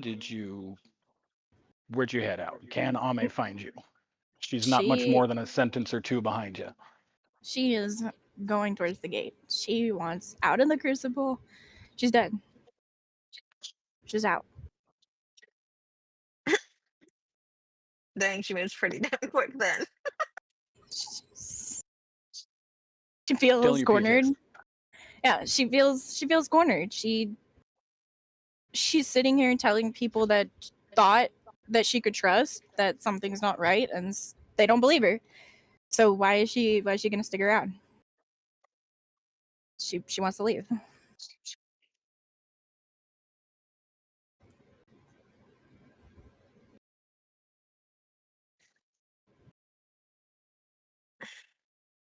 As you are walking up to the portal, you see your parents walk through it with Caspian. They haven't seen you yet, but you're not much more than 40 yards from them. There's a decent crowd, and to say they're not expecting to see their daughter in lipstick PJs and bunny slippers would be fair. So you're not looking for the image you have right now. Can she slip by them unnoticed? I mean, you can try. Yeah, I want to try. All right. If you're trying, they're standing right there, basically doing the clipboard thing. So if you're trying to sneak past them, I'm going to need this to be pretty high. I'm going to need 17 because they're right there, and he is actively wanting to try and find you and has seen you this morning, so knows what you're wearing. So stealth. What do you want me to roll? Yeah, the stealth check on that.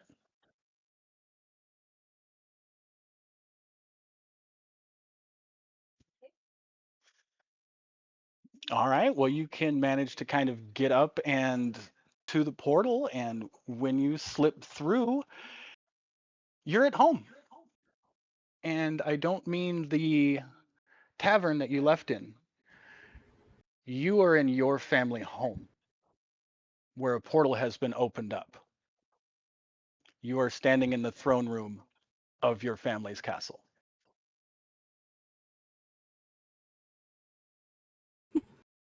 I hate you right now.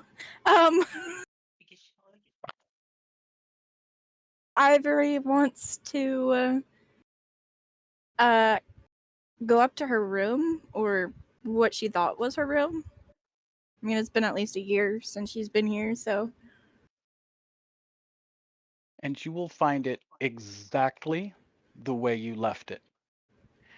Aside from a pile of letters on your desk, everything else in here is exactly the way you left it the day of the wedding. okay. Is there any of her jewelry sitting around? This room is exactly the way you left it Okay. when you stomped out, except for the pile of letters on the desk. Okay, she's going to go in her room. She's going to well, she's gonna stay in her PJs because she doesn't. I mean, all her noble attire is dresses. You wouldn't really see a noble woman wearing pants. So she's not gonna pick up any of her clothes, but she's gonna gather as much jewelry as she can. And she's gonna shove it in her pajama pockets, and then she's gonna storm out of the room, ignoring the letters on the table. And she's gonna find a way to get out of this house. Okay. You won't get far before you run into guards in the hallway. This is the family castle. There are guards patrolling the hallways all over the place.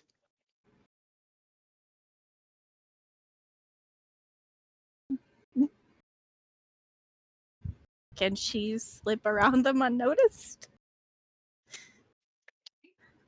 Can you? I'm gonna need to roll at disadvantage because you are in your PJs and these guards are on duty. So yeah, Okay. you're gonna need a 16 at disadvantage to sneak past the first set to try and find your way to the door. Roll disadvantage. Oh shit. Christ. I got a nat one. So as you lean up against the wall to kind of peek around the corner, you straight up knock over a vase and just crash, and the set of guards at both ends of the hallways turn around and see you. They apprehend you. They take you to your room, and you can hear the door lock. She starts banging on the fucking door. Let me out. The guard posted could care less because that's his job. He is under direct orders from 3 superiors to, if you appear, detain you until the lords and lady can decide what needs to be done. Okay. Spells, spells, spells, spells, spells, spells. Manage. So Ame, did you follow her at all? Or did you stay at Ruby's? I stayed at Ruby's to gather, I guess, stuff up or gather my things up to kind of hunt and go find Ivory. Even went and grabbed her stuff from her room, uh, changed, and went to kind of start to go look for her. All right, you will find, because of her stealth check, neither hide nor hair of these bunny slippers. As you go out walking around, you can see Lord Caspian walking with 2 other clear nobles. Maybe another set of nobles, husband and wife, it looks like, because of the way she's kind of got his arm. But clearly high-ranking nobles like he is, and just their garb and their appearance, you can tell.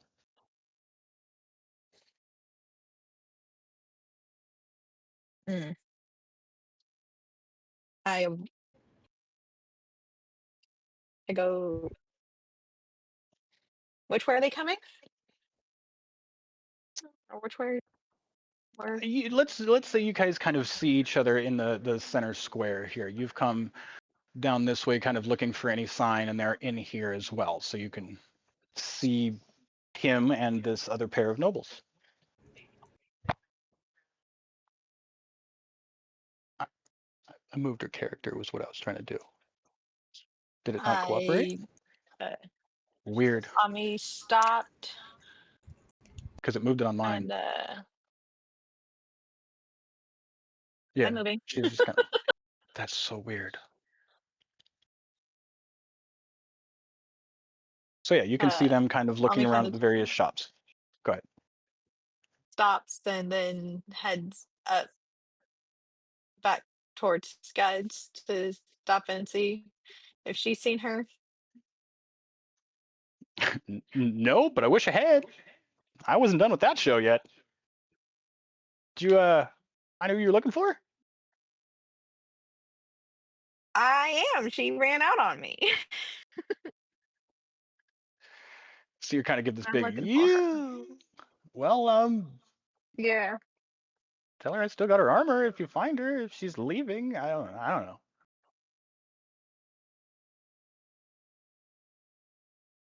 Can I ask you a question? Yeah. Why do you have her armor? Said it was feeling a little heavy, so I was asking me to take some weight out of it.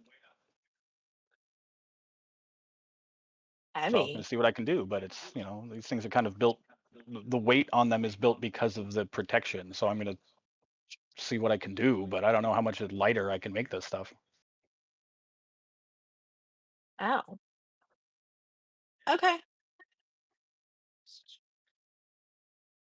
Ami leaves and continues to go look for her.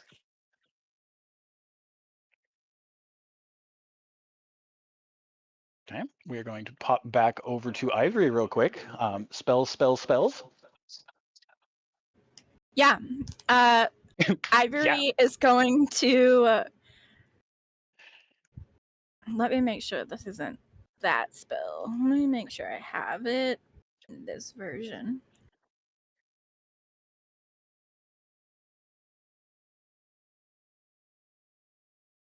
Nope. Okay. Yeah, so Ivory is going to cast which is a warlock spell. Where the fuck did it just go? Bonfire? Yeah, create bonfire at the door of her room.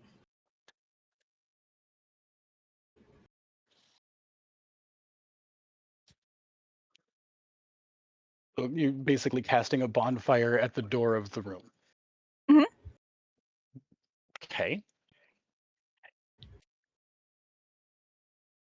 As you cast this, the purple magic that comes out of your hands as you try and form this stings and burns like lightning and pins and needles in your hands. The harder you try and focus on this, the harder the pain and the stronger the pain gets. And you hear a sad motherly voice again in the back of your skull. Not in my house.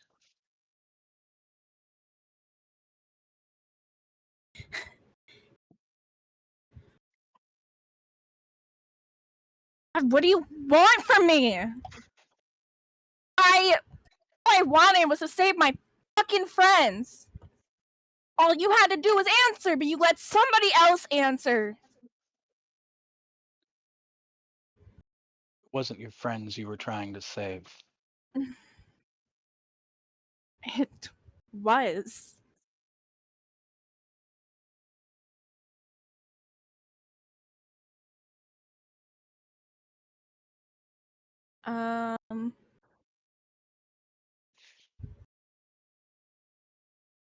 Then she is going to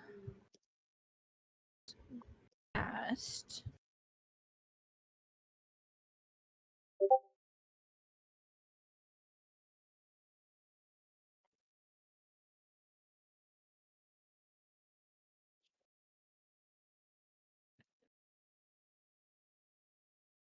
Where did it go?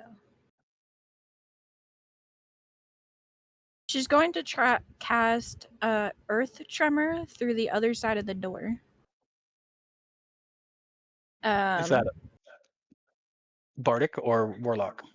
It's Bardic. Okay. Earth tremor, you said? Yeah. It causes a tremor in the ground within range. Each creature other than you in the area must make a dexterity saving throw. So, like the guards outside. Okay. They fail, fall prone. You can hear them kind of, what the fuck? As they stand back up and get back into position. Ivory giggles. There's more where that came from if you don't open the fucking door. And she picks like a book up off her nightstand and like throws the fucking book at the door. And when you do that, you knock some of the letters off. And you can see in Caspian's handwriting, Dear Ivory.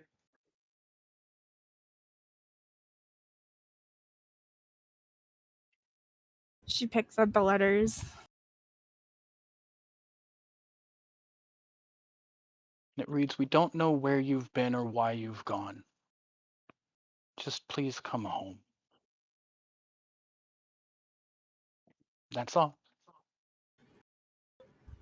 And you'll notice the rest of the letters are short, little bits like that too. Your mother. I don't know where I did you wrong, but let me fix it. From your father. Yes, I'm disappointed. Yes, I'm upset. No, I don't want my daughter gone. And it's just a stack of these little affirmation notes, these left behind in your room as they thought of you over this last year. And there's 20 of them. Mixture of your parents and Caspian.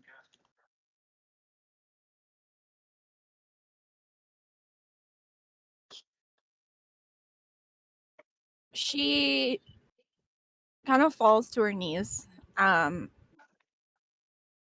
And she says, Fine. If you don't want to help me, this thing I'm sure will. And she starts praying to the same thing or person that answered her first prayer.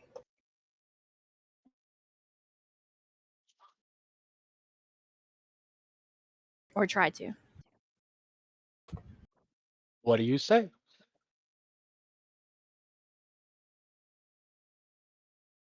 I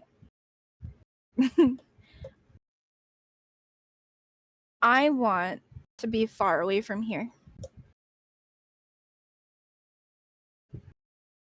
I don't know who you are, or what you want from me.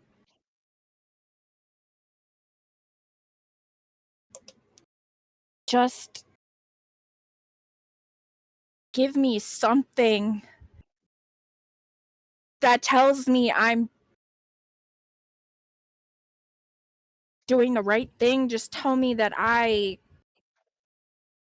can get out and not live in a life where I'm in a cage.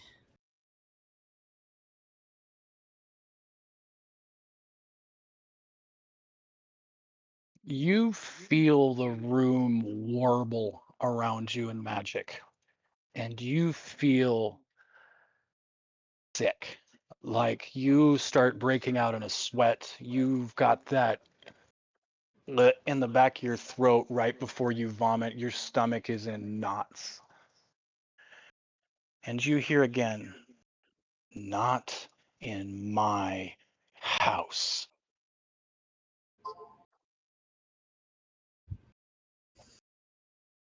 You can feel watched by more than one thing.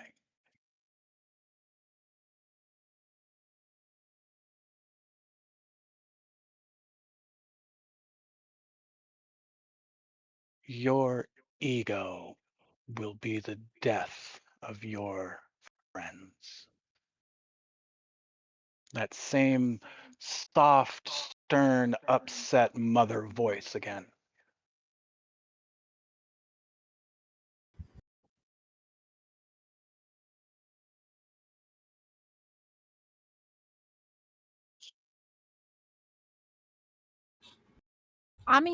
Not Ami. I can't see shit. Ivory, she starts to tear up a little bit. She's very confused. She doesn't feel like her friends are her friends right now. Because I mean, Remington had a bounty on her. He lied straight to her face. She gave him the chance to tell the truth, and he lied. And it led Caspian to her. And she doesn't know if any one of them, any 5 other than Ami, has really told her the truth. And she almost feels as if Ami could just be there to watch and make sure I don't get out of Caspian's reach. She's not sure whether or not she should trust Ami. Lilith basically thinks that she's this selfish creature that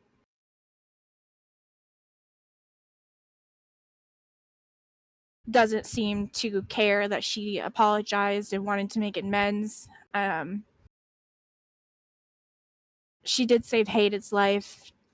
And in It's your never head, you given her. hear, are those their opinions of you or yours?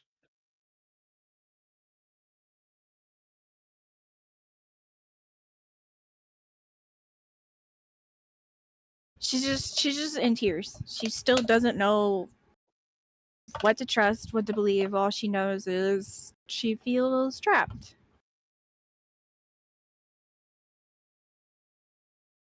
And she's just gonna sit there and sob. She's just gonna sit there and sob. And as what feels like a nice fall day, aroma of a meadow of flowers, the cacophony of birds, it's filling Lilith's lungs, and even Silent has got a bit of a grin on his face. It is just a gorgeous day for a stroll. You guys are about 2 days in at this point. The mountains are off in the distance, and you're chugging right along. Lilith, the hair on the back of your neck stood up this morning after the attack, and you can't really figure out why, but you know your sister is involved somehow. A disturbance in the force, so to speak.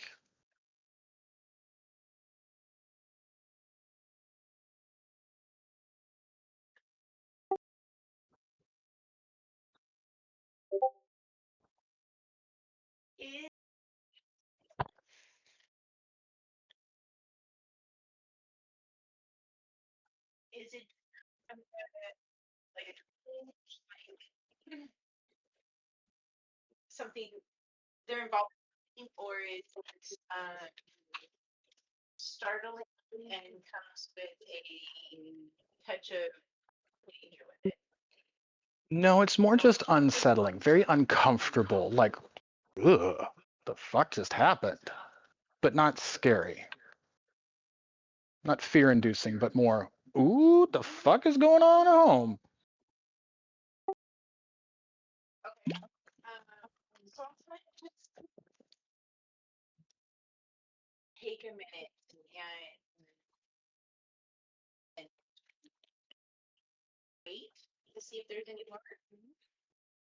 Okay. You, throughout the day, as you're walking, you find your thoughts drifting back to your sister over and over and over again. While you can tell you don't need to turn tail and run, something's up. You and your siblings have always had a way like this. You could always kind of tell when things weren't right.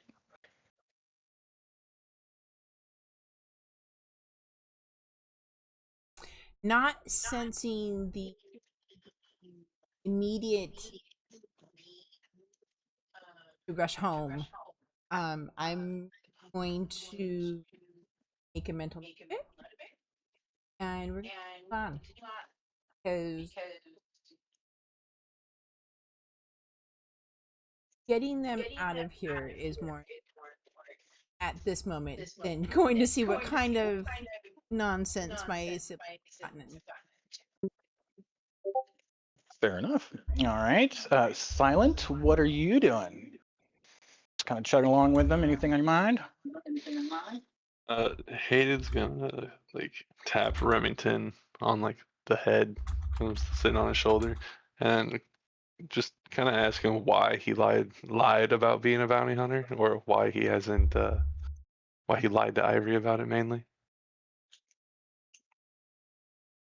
above table question. Has he revealed that information to you two? Yeah, to me, yeah. Okay. Then, like I said, forgive me for missing something as well. So, okay, never mind then. I just don't want metagaming. Yeah.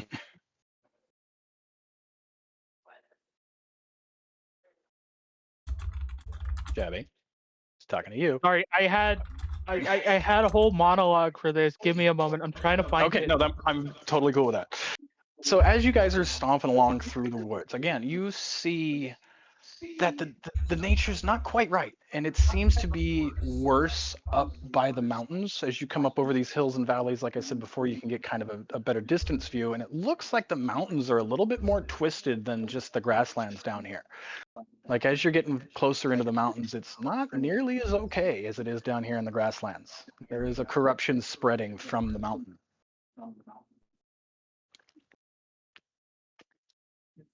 And on that note, forgive me, I've had too much delicious beverage. I need to pee. Sorry.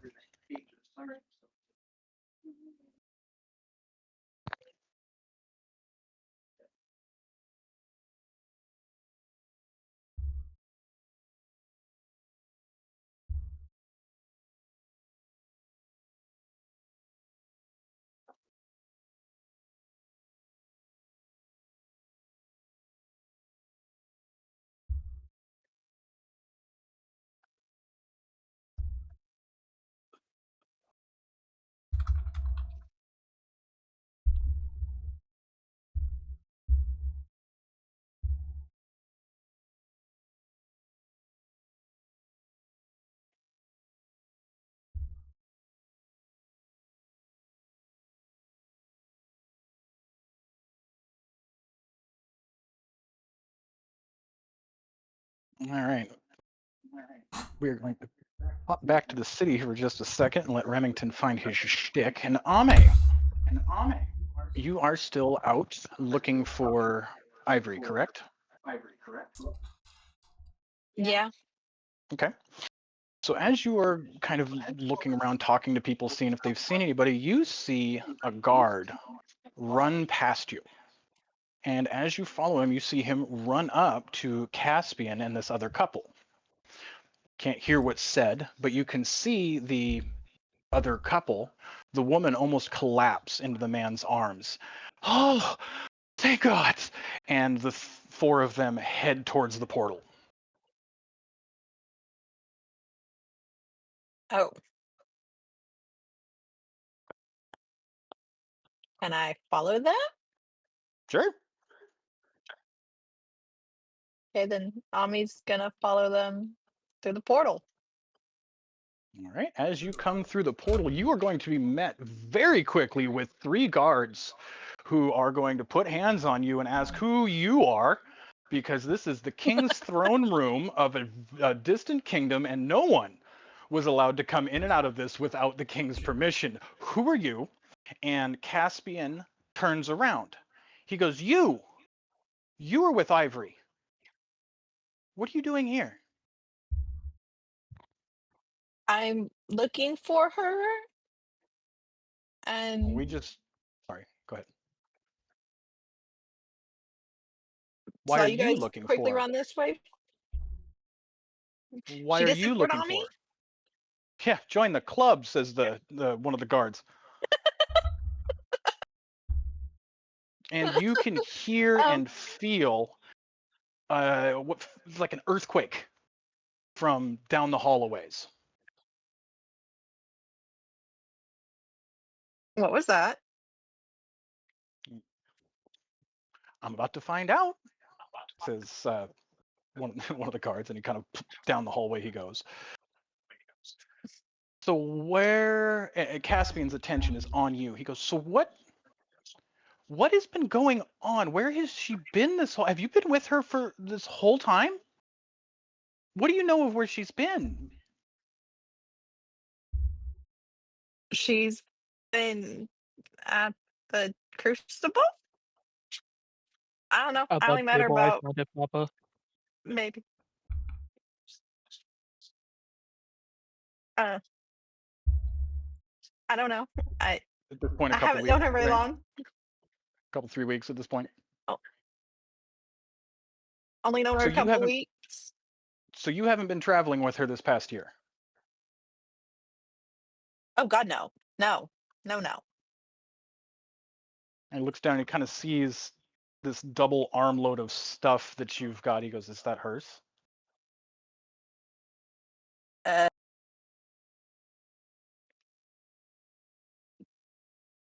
no.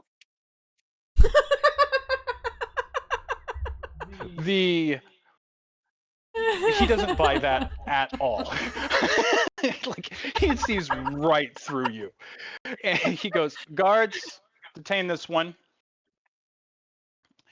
and they Aw. will remove your belongings, and they will haul you down to the jail in the dungeon." Locked in the dungeon. Well, crap. I'm about to kill a noble. But yeah, I found it, Papa. So, as Ame is thrown in jail and she presses her sad little face against the bars, like, "No!" We're gonna zoom way out. Back through the portal, back in. So Silent asks, what's up with this bounty?" Remington? Ignoring the original question he asked, he's gonna kind of look towards Lilith and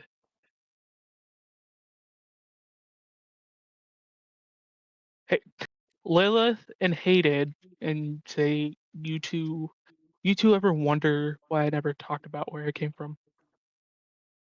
It, it's not that I wanted to deceive you guys. It's just I didn't know how to tell you.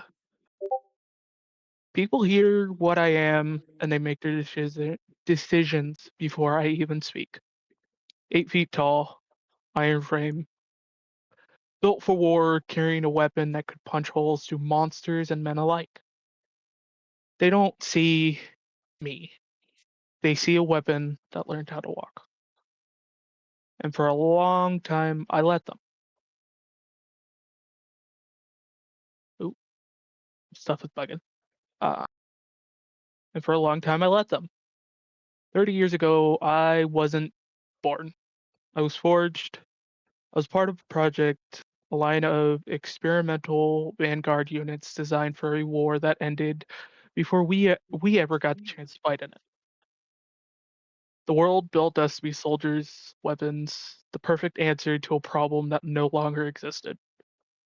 And then the war ended. The forge was abandoned. The people who made me disappeared. The orders I was supposed to follow never came. I woke up in an empty facility with no commander, no purpose, and no idea why I existed. Imagine waking up and realizing the only reason you were ever created was already gone. For 4 years, I wandered. No family, no home, no name.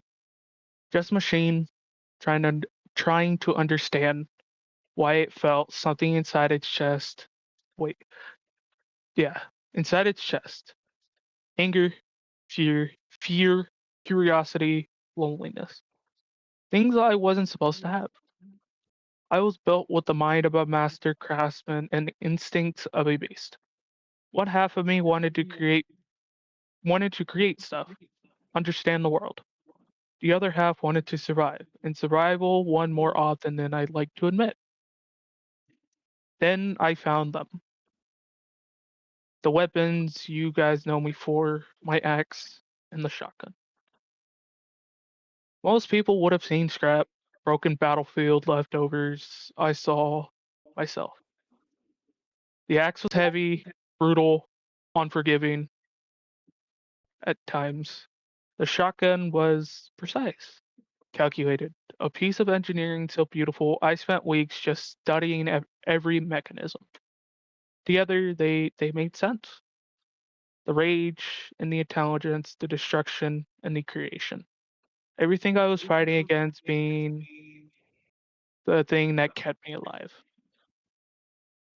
Eventually, I needed a name, not some serial number, not some designation, not a project code, a name. I found an old piece of metal with the word Remington stamped into it. I don't know who it belonged to. I don't know why it mattered, but it felt like something I chose. So I became Gage Remington. The bounty hunting came after. At first, it was just survival. Job here, target there, enough coin to repair myself and keep moving. Then people started talking. They said the giant machine never missed. They said if Gage Remington accepted a contract, the hunt was already over. They called me the 100% hunter. I hated that name. Not because it wasn't true, because it was all anyone saw. 20 years. Kingdoms, guilds, and governments hired me. Elves, dwarves, humans, pirates, nobles. Doesn't matter. I was hired by anybody. If someone needed a target found, they called me. And I always delivered. But here's the part nobody knows. I wasn't proud of the people I cut. I was proud that I never became the thing they built me to be. Every contract I took, every monster I hunted, every criminal I dragged back, I made a choice. I chose who deserved the rage, I chose who deserved the violence. Because I learned something important. Being created as a weapon doesn't mean you have to live like one. And then I met you for it. Wait. Yeah, you for it. Almost miscounted there. That was the problem. You didn't look at me like a weapon. You didn't care about the stories. You didn't care about the reputation. You didn't care that kingdoms put my name on some high shelf. You just treated me like I was another average day person. And I didn't know what to do with that. So I lied. I gave everybody pieces of the truth, the safe parts that felt necessary at the time. And I thought I was protecting myself and everybody around. But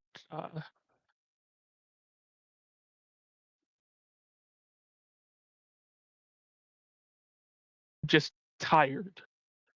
Tired of being me. Tired of being me being the thing people send when they want a problem erased. I'm just tired. And he proceeds to walk up the mountain.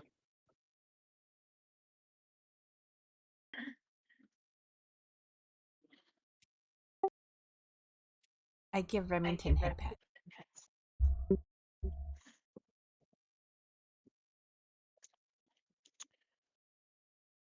As you guys are, go ahead.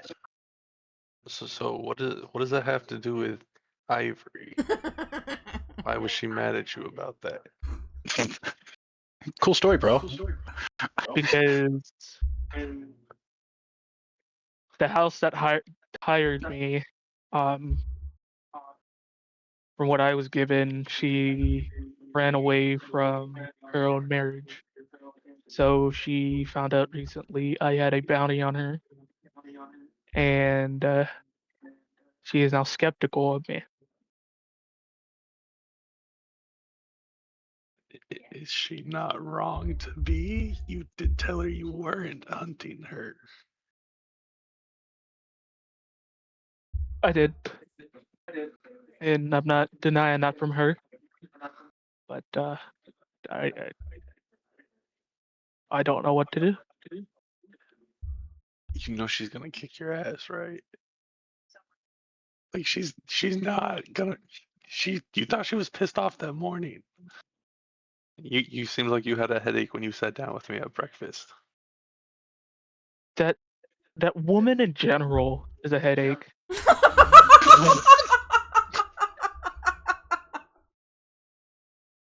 Love you, Rose. See, I'm here crying and feeling bad for your ass. You know what? Fuck you. Oh, I love this. You. Beating your ass with a fish was bad. Okay.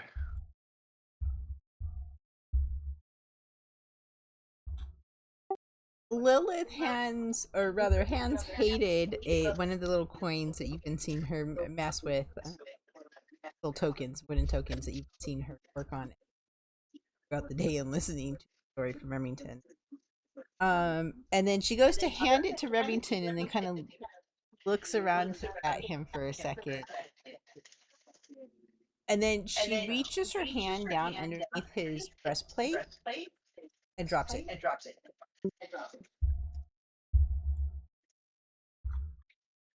Hang on to those. They're going to come in handy. So I have 2 of these. What are they? Oh, I need the other one back. But you can hang on to this one. Hater reaches in his pocket and flips the other one to you. I catch it and put it in my little pouch with the others. They will help keep you safe. And so for those that above table need to know, they have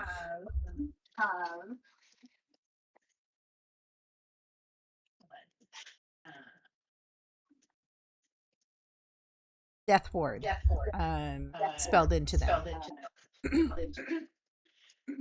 For those that don't know, the first time the target would drop to 0 HP before the spell ends, the target instead drops to 1 hit point and the spell ends. If the spell is still in effect when the target is subjected to an effect that would kill it instantly without dealing damage, that effect is negated against the target and the spell ends. So basically, if you get one-shotted, you don't. But the rest of it will keep you from dying. And it is good for the next 8 hours. But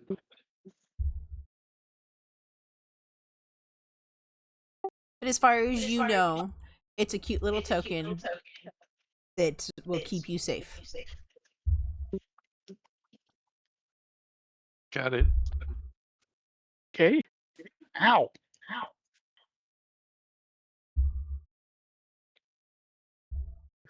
Ivory, you hear from outside of your door. Absolutely not. We will not keep her locked in here forever. Ivory, you are not a prisoner. Open this door now. And you hear your mother's voice. And she blasts through that door, comes in, and breaking her standard decorum, wraps herself around you. Oh, you're home. Oh, that's, oh my God. I've been beside myself without you. Ivory doesn't say a fucking word. She doesn't move. Doesn't say a fucking word. She just sits there and you just see tears streaming down her face.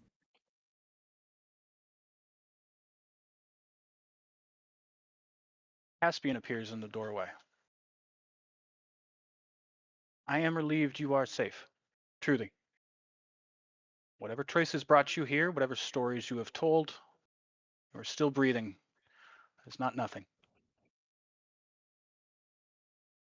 The corruption on you is not subtle, though. It's thick. It's wrong. You should see the priestess be cleansed. I will not watch the woman I was once meant to marry walk back into the world still carrying that stench.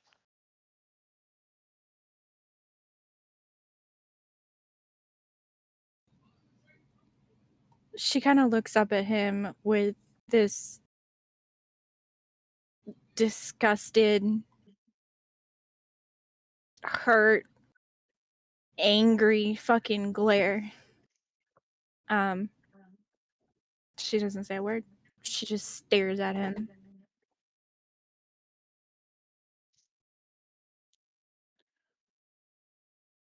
The door and the gate will remain open, but only after the priestess has seen you. Until then, rest. You are safe here. that much I can still give you.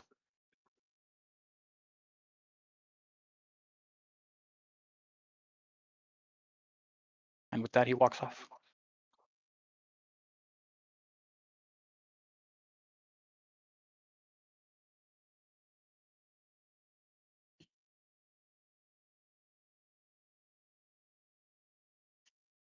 She's just Ame, oh, go ahead.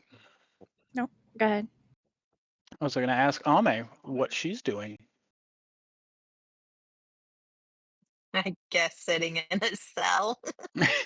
Nobody knows the trouble I Yeah, nobody see. knows I'm down here. So Nobody knows. I'm sorry. All right, so then we've got Remington, Silent, and Lilith walking through the woods. We have Ivory in that situation and Ame in that situation. And I think here is going to be a good spot to call it. I'm not going to say this threw a wrench into my spokes, but it was unexpected, and I love that. So I'm here for it, and I have a couple of weeks to figure out how to help you through this.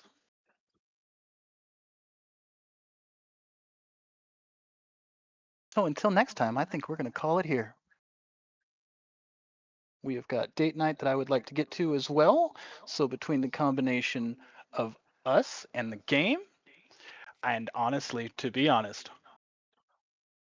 kind of run to the end of my rope for this adventure. This was not unplanned, but not the direction I saw this going in any way, shape, or form. So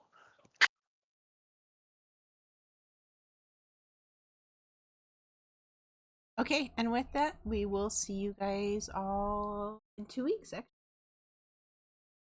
On the 16th? Ooh, that's something.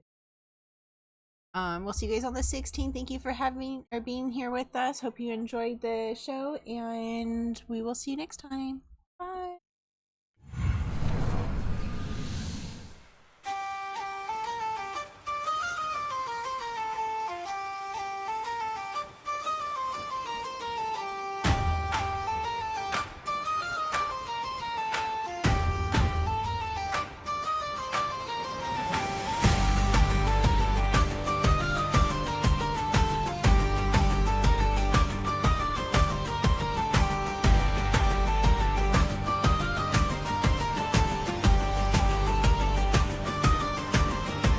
In the cradle of stone where the brave come to rise, there once was a dreamer with stars in his eyes. He raised up the walls from the dust of the night, so mortals could burn with undying light.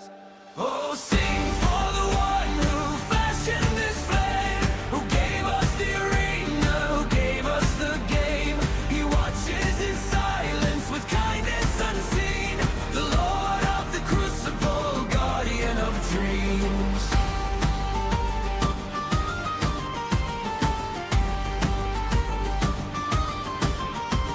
He hears every cheer, every fall, every cry, and lifts up the fallen so they never truly die. In his house of warm waters and shimmering stone, he offers new mornings for those who atone.